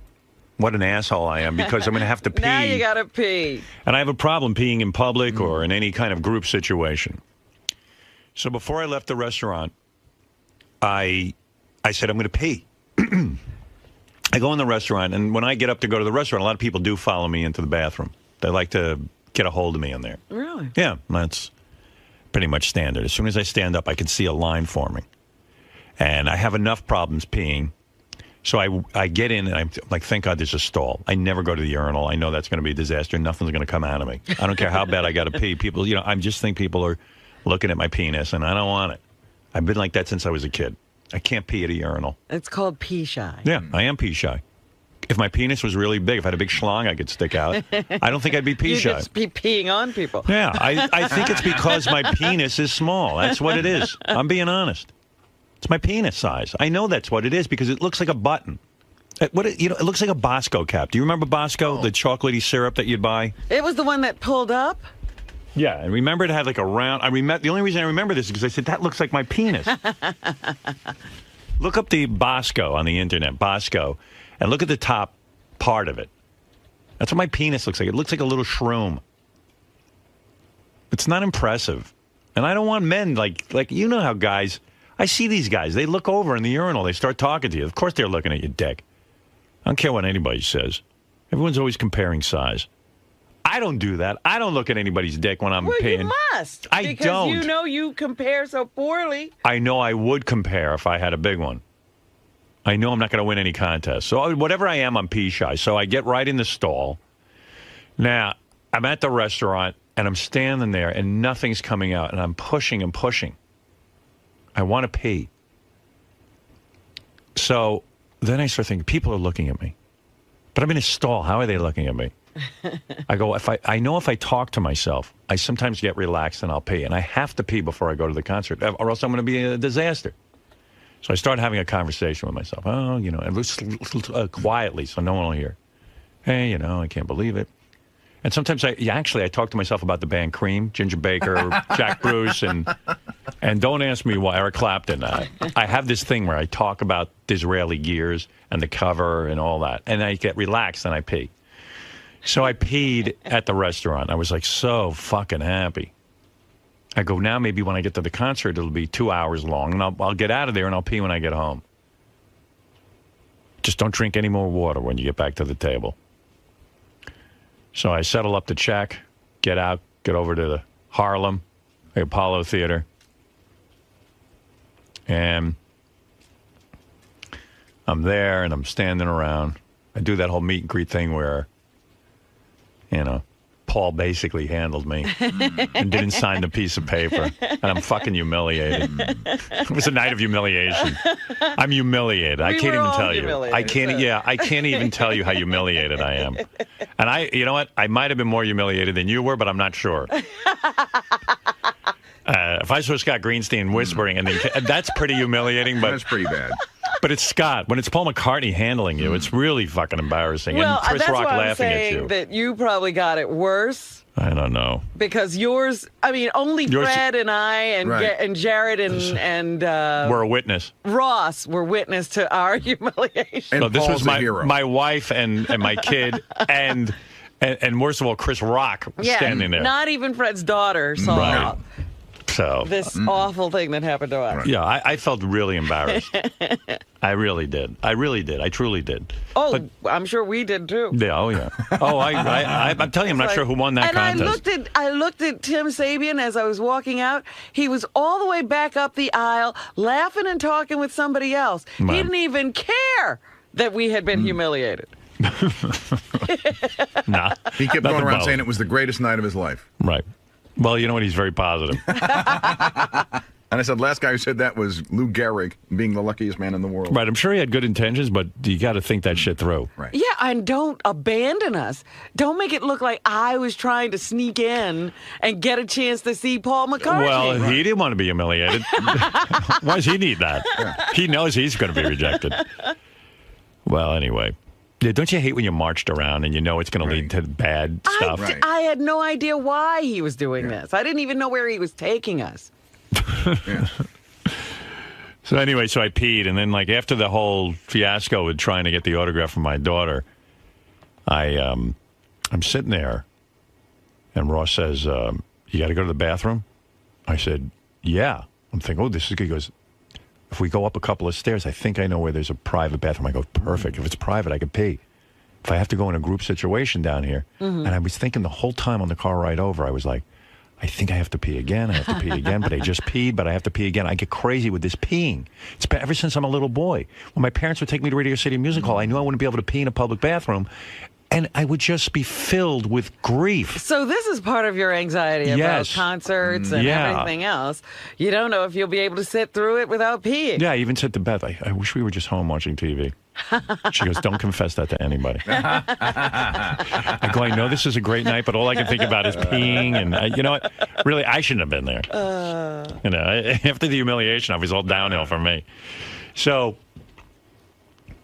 when Ross said there was an opportunity to pee, I go, okay. Well, you know that whole march you got to do through the crowd. I get out through the crowd. Now we're waiting at an elevator for 5-10 minutes. I go, we're going to miss the concert because I knew the concert had to start on time. This is before the concert? Yeah. You know, I was looking around for you, and I was like, where is he? Yeah, that's where I was. Okay. That's where I was trying to find this bathroom because I go, this will be great. I'll be completely free of pee. Yeah, because I saw Beth talking to people. Yeah, and I yeah. was like, where is he? I thought there was a bathroom close by. All right. But if you go to the bathroom downstairs, you're with everybody. Right. So, all right. They start to wait for this elevator. Now it's 5-10 minutes. I go, I don't think this elevator's coming. Could we walk the stairs? How many floors could there be? Right. They go, oh, it's 2 floors up. I go, come on. So this nice woman, Ross, and myself, we're all running, you know, up these stairs. Then we hit a locked door. Oh. Now I'm like, why did I start this? Why? Why me? So we hit a locked door. This nice woman goes, wait here. I'll get the door unlocked. I'm waiting. She's running around. The poor woman's running up and down steps, trying to get a key, finally get the door unlocked. We get up to the bathroom. And you know those kids from Harlem who are like a choir? I guess they were either in the bathroom or somebody. There's a private bathroom, but somebody's in there. They start banging on the door saying, Howard Stern's here. He needs the bathroom. I go, no. Get out. I can wait. So finally, they clear out that bathroom. I get in there. No pee. I hear all the people outside the door talking. I can't pee. I don't have to pee. I didn't have to pee at all. I'd empty out at the restaurant. Got down. The concert had already started. I was so bummed. I missed the entrance. I don't even know how they came out on the stage. Did they just walk out? Yeah, they just walked out. I can imagine it. I missed it. And I went, why am I so hung up on having to pee? I should And wear you a diaper. didn't even have to pee. No, nothing. I stood in there for 5. I said, you have to stand there and pee. You went through all this trouble to get here. You pee. And I'm now standing. I can hear people out there. What's he doing in there? What's he doing? A gram of Coke? What's he doing? And this is what's going on with the peeing routine with me. Oh, because I have a small penis. Fuck. If I had 3 more inches, none of this would be going on.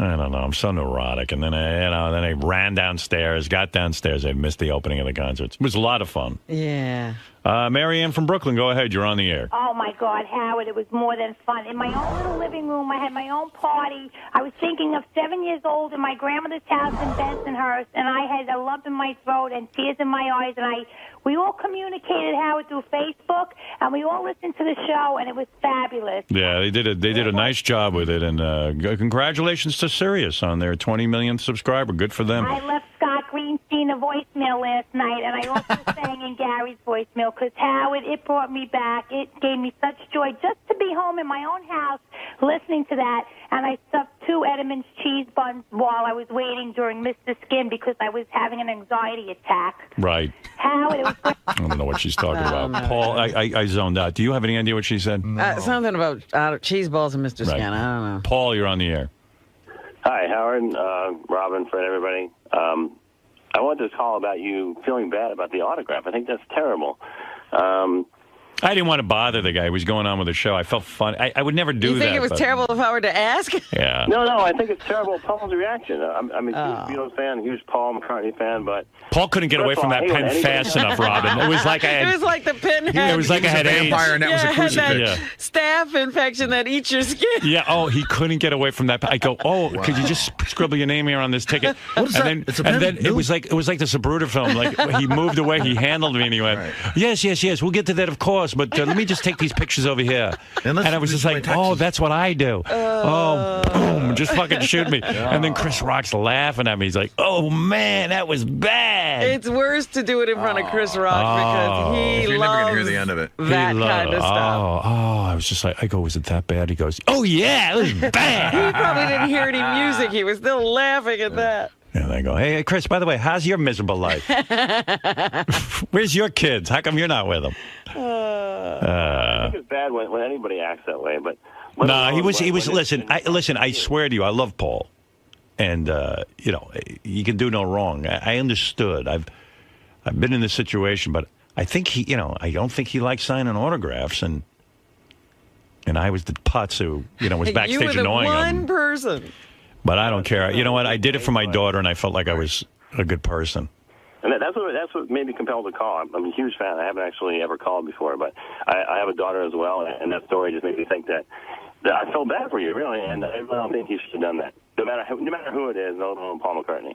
Well, no, don't hold it against him. You know what? It might have even been like he had every intention of signing it. I'm going to say this in a positive way, and then he got caught up in taking pictures. But between you and me, I was definitely handled. Oh my God! And I just wanted to kill myself. I really did. I wanted to crawl into a hole and die. I know you said you never do that to people, but keep that in mind. I don't want autographs from people. Robin, you know that. I know. No, I never have seen you ask for an autograph. Right. All right. Thank you, Paul. All right. Thanks for having me. Look, I know I'm not Paul McCartney, but I've accomplished a few things in life, and I was kind of embarrassed. But maybe it was good for my kid to see that, I can't get everything I want either. Right. Because I think sometimes my kids think I can get whatever I want because of my fame or whatever, and I can't. I can't even pee. You suffer rejection, too. Right, we all do. I just don't suffer it well. I don't think any of us do. No. At least you can pee. Well, I don't have that issue. Oh. But I hate to be set up for rejection that I wasn't planning to get. I had no issues. I didn't want anything. Man, that is weird. Not good. No. I'm having a great time. I would have gone through that entire night just having had a good time. Right. Like I said, now I was on a search. Who's sitting? Where is he sitting? Oh, he's sitting up there? And he got to meet Paul?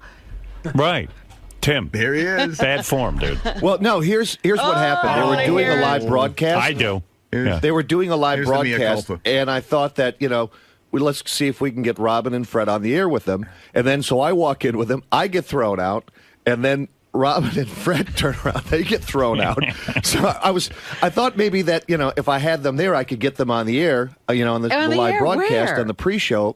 Evidently, I guess it was a pre-show. Yeah, and so it didn't work out that way. So I apologize profusely Like to I both said, of you. we didn't even know where we were being taken. Right. Well, we were standing there. I thought maybe we could get you on the broadcast. So I apologize profusely for trying to, get. They thought they were going to meet Paul McCartney. Right. Oh, did they? Oh, We didn't know what we were yeah, me standing too. there I thought I was for. going to do that too. But then you left them there. No, I got thrown out. Oh. Talk about humiliation.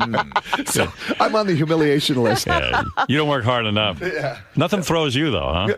No, but I just thought, hey, you can't get on the air unless you're there. So I thought, get a little exposure. Well, maybe you got to think that shit through before you start dragging Well, people out I of know, their but seat. sometimes you jump out of the plane, you just got to go with but it. listen to me. But Look at it me. wasn't We jumped your on the wrong plane. broadcast. Yeah. Right. You need to think that stuff through a little bit. Yeah. It I know. wasn't Yeah. your broadcast. It was in the wasn't- moment. And you didn't have any contact with the producers or anything. Well, I figured I'd work it out right there on the spot. Good Lord, threw that you was out? bad. Scott? No. The security. Security. Oh, security. Huh? My pass Robin was and Fred at least got thrown out by Scott. You got thrown out by Oh, security. no, I think that actually got thrown to the security Well, guy I as feel well. bad for Scott. Shouldn't have been put in that position. That was wrong for None that. of us should have. Yeah, why would... Because he Well, I obviously apologize to you thought too, and to you. And by the we way, were your trying to daughter's get to see Paul. incredible. Right. Thanks. You didn't even know what you were doing No, there. he thought we were trying to get to see Paul because a lot of people who were walking past us were going to see Paul. I thought maybe I could get you in on the broadcast. Well, like But I I said, thought wrong. we were dragged off. We didn't know where we Not were only going. were we not part of the broadcast, you're And barely then part of the show. we got treated like crap. Barely part of the audience. Well, hey, I had good another intentions. fine moment. I want to apologize to everybody. Well, all right. What a Whatever. douchebag I am. I got to go back to work. Yeah, you got to just sit in your chair and not direct around so much. See, I got to get involved. I just everything. can't sit there and just. Well, don't get involved. I know. It's hard for me not No to. one's looking for you. I'm a control freak. Yeah, but nobody's looking for you. know. And the I look at broadcast, myself I as think a I player's might have been coach. on the broadcast. I walked in, I'm standing, it was freezing outside. Oh. Those reporters must have been freezing their balls Yeah, off. they were. They were. Beth was shaking, and I'm talking to, I don't know, some magazine or something, and then I saw Lisa G. Was she doing the broadcast? Yeah, she was doing interviews. But I spoke to her, but... Well, the entire Sirius staff, from the music department, everybody, just I thought did a great job here with the broadcast and with, it just sounded great on our channel. And security was really good too, by the way. Yeah, security was extra good. Yeah, they kept you out. They even threw out Tim. For good reason. That would have been great if security threw you out, Robin. That would have even been better, right? That was funny. Yeah. Oh, They were my brutal. God. I didn't have the right pass. I'm like, pass? Yeah, well. Sorry. Anyway. I tried. Another great moment. Don't try anymore. Yeah, really. Keep me out of your trying. Brian, go ahead. Hey, what was the ratio of listeners to celebrities? I don't know. I saw about 10. I didn't actually see the celebrities. I saw Alec Baldwin, and I saw Ben. the back of Matt Damon's head. Matt Damon. I saw Ben. Who else? Did you have a list? Because Gary made a list. He saw a lot of people. There was the commissioner of basketball, David Stern, was there. Oh, yeah? With that woman who just became the commissioner of the public schools. What's something her name? Black. Something. Kathy Black. Yeah, something she was like there. Chris Rock was there. Jerry Seinfeld, who I didn't see, but they say was there. I saw his head. I saw John McEnroe, his wife Patty. I saw John. I didn't see Keith Richards and Ron Wood, although everyone told me they were standing there. I saw Ron. I saw Wood go by with this very tall, young, attractive black woman. Yes. Yeah, I would have liked to have seen that. I didn't see Jimmy Fallon, but he was supposedly there. I didn't see Steve Buscemi, but he was there. I saw Steve Buscemi because when I was talking to Ben Stiller, he walked by him. And Little Steven was there, who I works didn't here. see Little Steven. He works here, so that I get. Yeah. He's, Marky Ramone was there. I talked to him for a while. Marky Ramone was there? Yep. He works here too, Howard. He works Marky here. works here? I said, it's okay for him to be here. He's on the channel. All right. Did he get to see Paul? Did they have the celebrities separate from the listeners? No, it wasn't like that. But I mean, I was just making a point to Robin that I was just thinking of some of the guys that work here on the channel every day. I would rather, quite frankly, I understand they wanted a star-studded evening, which is fun for the people there to all look at the stars. But right.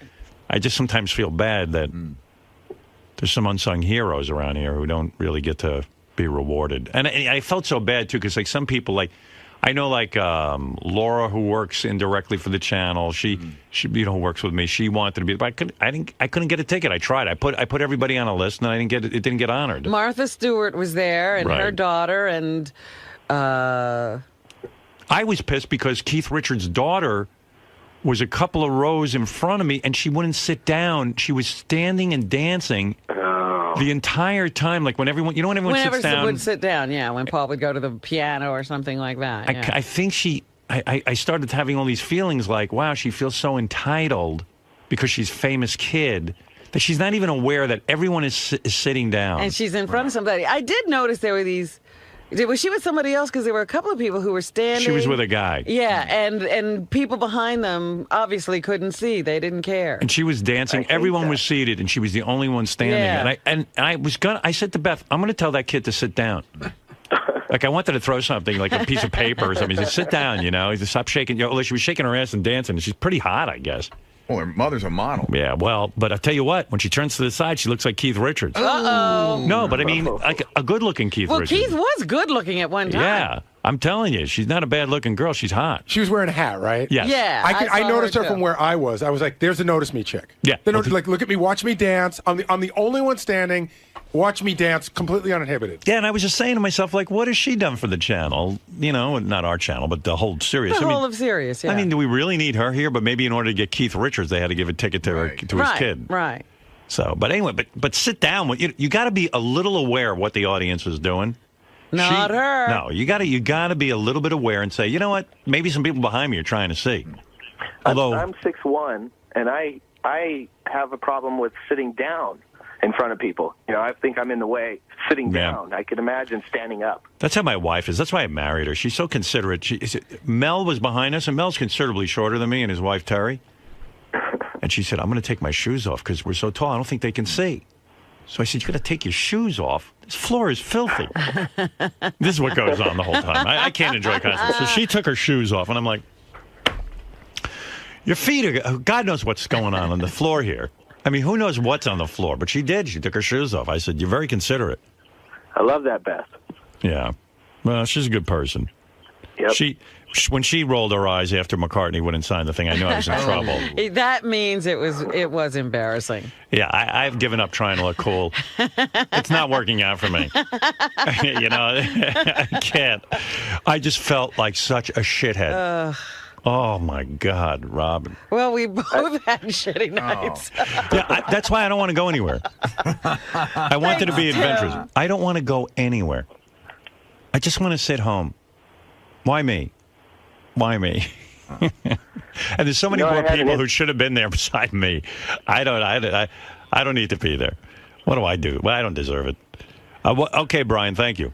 All right, thank you, sir. Yeah, but there were a lot of, I'm assuming that most people in the audience were serious subscribers. I'm assuming. Well, there was a whole balcony area. Right. And then, some more of the, I think I was in the audience with regular fans. Yeah. Because I rank so low on the totem pole.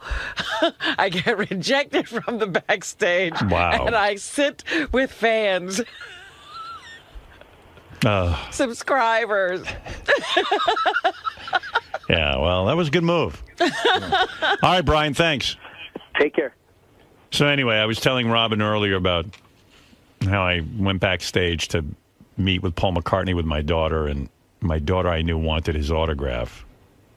And I was just so fucking embarrassed because I love Paul, I truly do. I love the Beatles, and I love John Lennon, and Ringo, and George, and the whole thing. To meet Paul is really quite a thrill. We've had him on the show, and we've interviewed him, and of course, was looking forward to interviewing him yesterday, but that never came about. And I don't know, I even somehow delusionally think I have something of a relationship with Paul. I know, I'm delusional too. He likes us. Yeah, I don't even think he didn't even have that glint of recognition when I saw him. I think he just saw me some big jerk who was being a loudmouth. Because I was like, "Hey, Paul, how you doing, man?" I was trying to be like, "Hey, we know each other. It's me." Hey, I'm on the radio. I'm successful. You're the Beatles. You're successful. I've interviewed you. You gave me a guitar. I thought we had something. I don't know. I must be fucking high. Well, you never know. I mean, he's so personable when he's in here. Yeah, I got duped because I don't know if you were listening earlier, but I was allowed to go backstage with my daughter, and I quickly grabbed the ticket stub. I wanted to come through for the kid. That's all. I assure you I would never ask for an autograph from a celebrity. I never would. I think it's ridiculous. But my daughter, she never asked me for anything. I said, "Paul, would you sign the back of this ticket?" And I was so humiliated. And then I said to Robin, "It's not my imagination." He worked me. He went, "Yes, of course we're going to do that. But first, let me just take a picture with these people." In my mind, I thought, "Oh, he wants to circle back in order," but he never circled back. Right. That's when you know you were worked, because he just didn't do it. And worse was Chris Rock was in the room, and he started laughing at me, "You fucking jerk," kind of stuff, Like, you just asked for Paul's autograph, and he just totally blew you off. And Chris loves that shit. He can't wait for it. Oh, and I was so embarrassed. I was so fucking embarrassed. Not in front of my kid. I think it was good for my kid to see me get rejected in a way. Mm-hmm. Like, your father's not able to get everything he wants in life, but I wasn't even embarrassed in front of Beth. Maybe a little bit, but not a lot. But I was embarrassed in front of Paul because I had annoyed him. And I know he had to go do a show, and I just was like, "Oh, why did I do that? I knew I shouldn't have." And then we did get to take a picture with him, which is great, and I hope you get it. Hope I get it. At maybe this point, that's where the autograph will show. Maybe. Well, anyway, so the boys just went on the internet and looked this up. Here's McCartney on autographs. Listen to this. He says, "The weight of fame can get pretty annoying. But you know what I do now? I have rules. I've finally grown up, and I finally realize I have rights. So people will come up to me in a restaurant and say, 'Can I have your autograph?' And I say, 'I'm really sorry, but I don't do that when I'm eating. I hope you understand. I'll shake your hand and I'll talk to you.'" So like his big thing, I guess, like Ringo, peace and love, peace and love. He doesn't want to sign autographs. Well, I don't think he's saying ever. No, but this was a case. I was definitely he wasn't annoying signing him. autographs then. I was an annoying guy to this guy. I know. One of the Beatles. The people you love. Oh, I feel like a douche. Thank God we never met John Lennon. We would just have annoyed him. I tell you, I am very ashamed. I really was humiliated. Man. You don't know. I'm walking down the street yesterday with my friend Pat, who you guys met, on the air the other day. Yeah. And we're walking, and there's this guy behind us, way too close. And I know what's going on. He's looking. He walks ahead of us. He turns around and looks at me, and he goes Trying back. to get your attention. Yeah. And I'm getting like, what the fuck? I don't know what this guy's agenda is. He's walking. So I stop. Pat and I stop. I stopped, and Pat stops because I know how to handle these things. And I look at him, and he looks at me. And he looks at Pat, and he goes. He had some kind of foreign accent. He goes, "Are you famous?" And I go, he goes, and he points to Pat, and he goes, "I've seen you in the movies. You're a movie star, aren't you?" Are you And kidding? Pat goes, "No, I'm a trainer. I train people for a living." He goes, No, you're a movie star. I know it." And I said, "Look at that. I think people are looking at me. And nobody's fucking looking at me." Pat goes, "I get that a lot." Told you, he looks like what's that guy's name? Asante? Armando Asante? I think so. He does. You're right. A little bit, right? A little bit. Younger version. Anyway, I feel really embarrassed by that because I don't want to be that guy who goes backstage and annoys somebody. You know what it was? It was just like the whole time. My daughter said to me, "Dad, do you think you can get me Paul McCartney's autograph?" And I said, he's coming in to do the radio show. Then he didn't show up to do the radio show. So I was like, okay, maybe if we get to go backstage. And I got to go backstage, and then it was there, and there was Paul, and the guy from the Sirius board of directors had a pen. And I was like, perfect, and we didn't have a piece of paper. I had the back of the ticket, and she said, "Dad, right here." And I was saying, gee, I don't know. And then when I did it, and I saw Chris Rock, it was like this Zapruder film. It was like Chris Rock was like, and he totally blew me off, and and I just, fuck, I blew it there. I just feel like an annoying asshole. Can I tell you? Wow. I mean, it was just, it'll pass. You think? Look, we can commiserate. Let's get drunk. You can talk about Tim and what he did to you, and I can talk about what Paul did to me. I don't care. I had a great time last night, though. I did. I really, truly did. I did. Once the music started, I got rid of all that who's sitting where, mother, Right.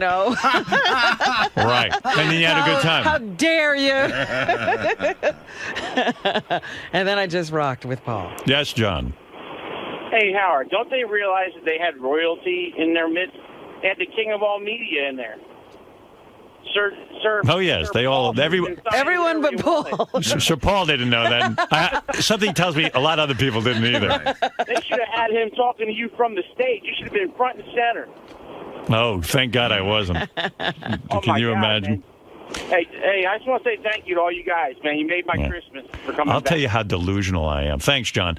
I'll tell you how delusional I am.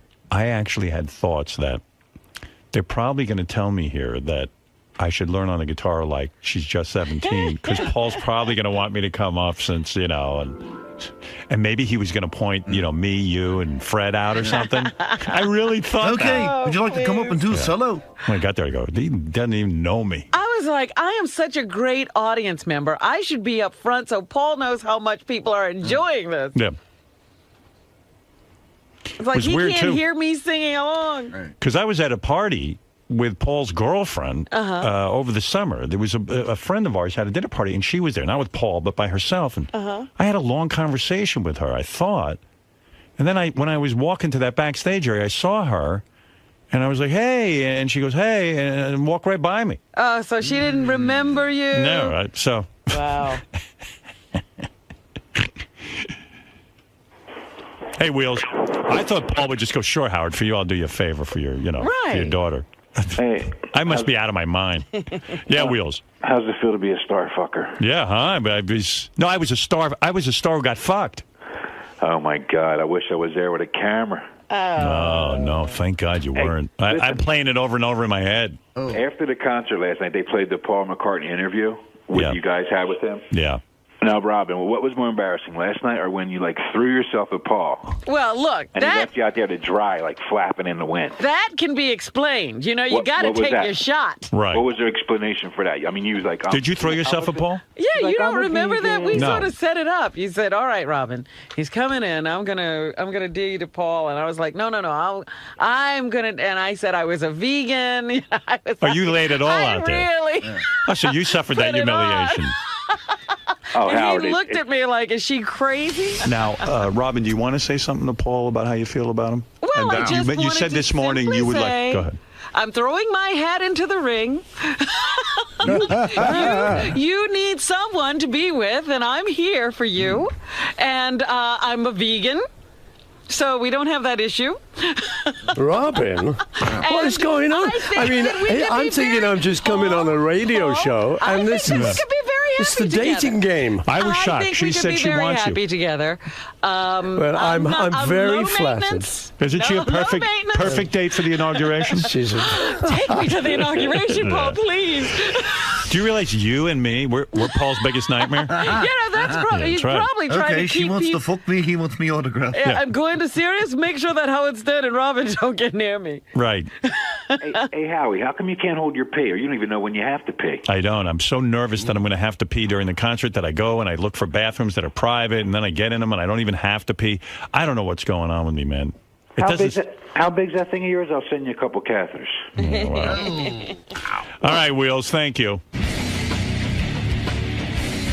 Robin. Yes. So, needless to say, you weren't treated like a VIP last night at the Paul McCartney I show. had to keep saying to myself, I guess just being here means you're a VIP.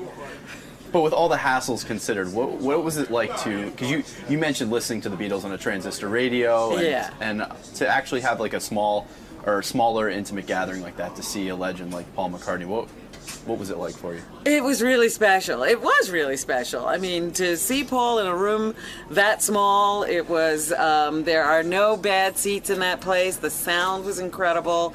And he sang some of my favorite songs. It was like he was performing for me. And conjured up old memories. So.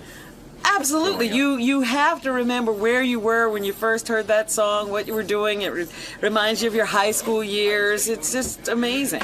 So all hassles can, even with all the hassles, it didn't overwhelm or dim the greatness of the. Not once the music started. Before the music started, there was a lot of conversation going on in my head about my position.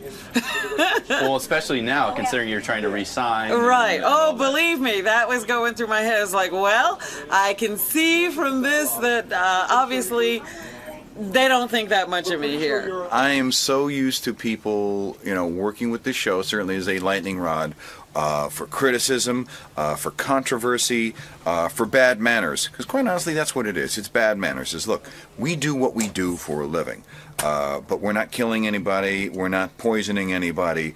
We're just exercising our free speech and having a lot of fun in the process. If you can't handle that, well then, damn, it's like, you don't deserve to live. Whatever happened last night in terms of going to see Paul McCartney and then getting to the gate and being turned away from seeing Paul McCartney, quite honestly, I'm not that much of a celebrity seeker anyhow. I mean, would it have been nice to meet Paul McCartney? Yes, absolutely. Was I thoroughly disappointed?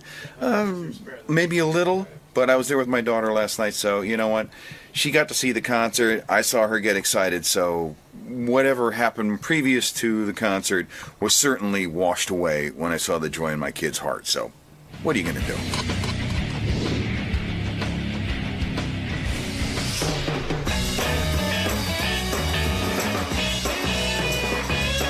Hi everyone, I'm Lisa G from Howard 100 News here at the world-famous Apollo Theater in Harlem, NYC on beautiful 125th Street.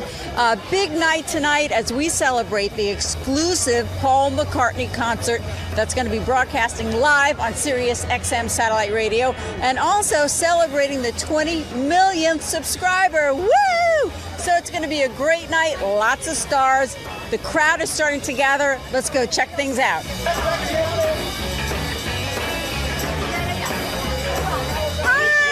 Everybody in the house. Wow, it's a big night. Say hi, everybody.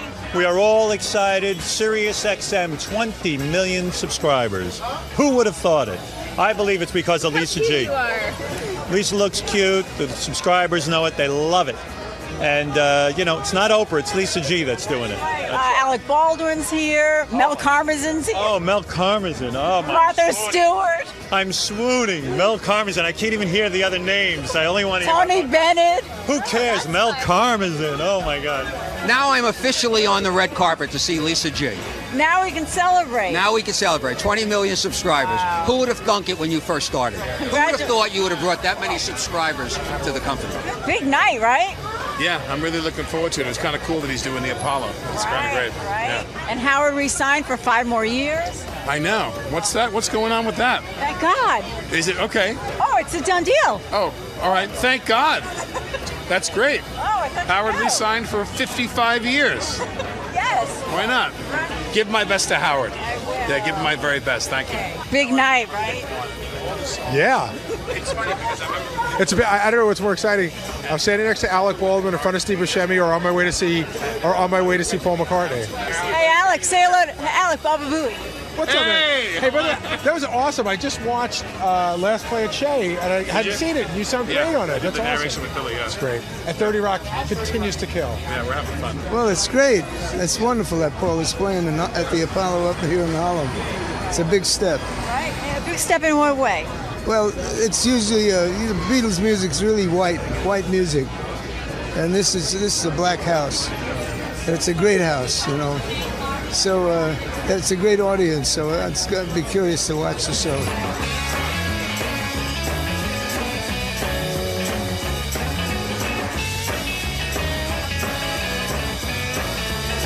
Say hello to Howard Stern. He has his own news channel. Yeah, give him my love with you. Right, he just walked in. Oh, is he? Well, I'll be out of punching myself then. How has Paul influenced your music? How's everything, They were the first, the first time anyone had ever really seen a rock and roll band, Big night tonight, Paul McCartney. Yeah, my hero, my influence when I was a child. Really? The Beatles, Ringo, Paul, John, George. Just the excitement, the look, the British invasion.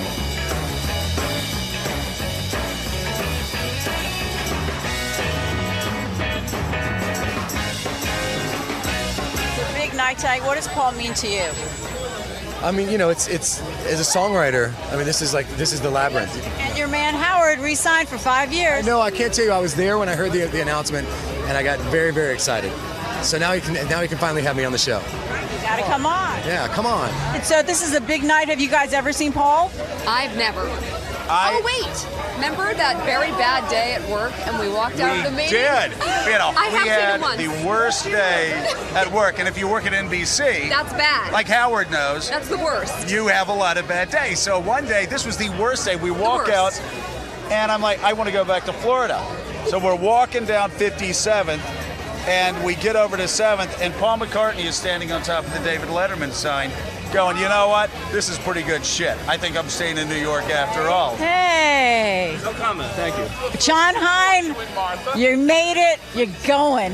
Very happy to be here. Feel very fortunate to get the ticket. I can't wait. Very cool to be at the Apollo, though. I haven't been here in a long time. Excited about seeing Paul McCartney? Absolutely. He's the best. I mean, I saw him at Citi Field, but seeing him here at the Apollo is a whole different, it's a whole different experience. So are you excited about seeing Paul?